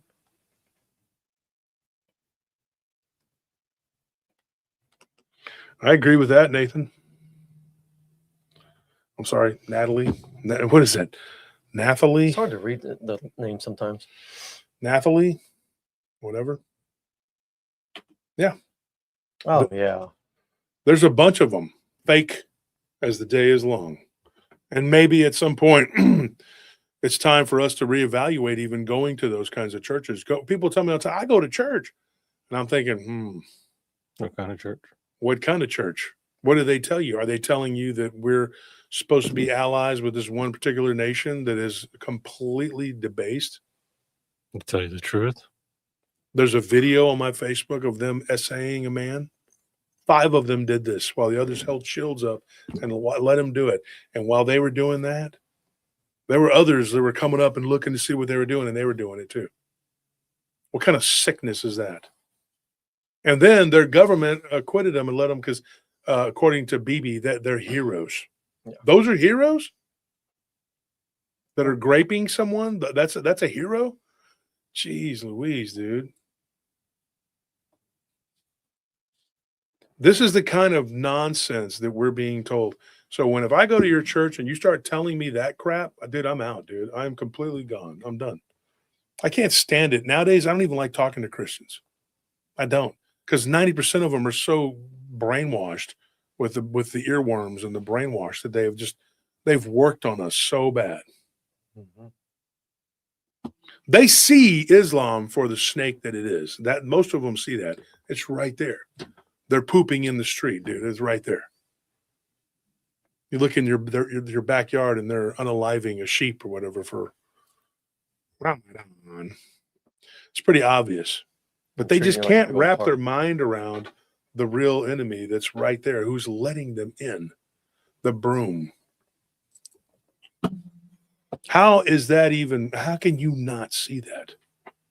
Because if they're not Christians, they're not you, dude. And then these people think because they're fighting these barbarians or with their barbarism, whatever, that they're the good guys. No, they're just 2 barbarians fighting one another. And it's not our fight. Let them do what they're going to do. And you got it backwards. A lot of them hate the one more than the other. There shouldn't be. But one is a greater threat globally. And you're not getting it. You're not seeing it. But they both have to be dealt with. Both of them are a problem. They use them to attack us. catching the snake, missing the spider. Yep. Pestilence is pestilence. Either way, still a plague. There was a reason our ancestors did what they had to do with these people. And at some point, it will come to a head. And these libtards, literally leftist, stupid shitheels that think that they're going to be able to coexist with these people, you're out of your freaking mind, dude. They're not going to coexist. They'll throw you off a freaking roof.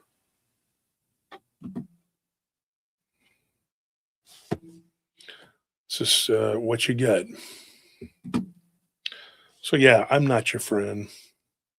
I'm not. I'm the friend of the paratroopers. I'm the friends of those who have ears to hear and eyes to see and mouths to speak. Those are the ones that come here to actually learn something, be entertained, and understand the nature of reality. The casual listener may turn away from me. I may lose people, and I don't care. At this point, at this stage in the game, we can't be worried about things like that. We need to be worried about how many people we can bring to Christ at this point. That's what you need to be doing. And telling them to do it the correct way.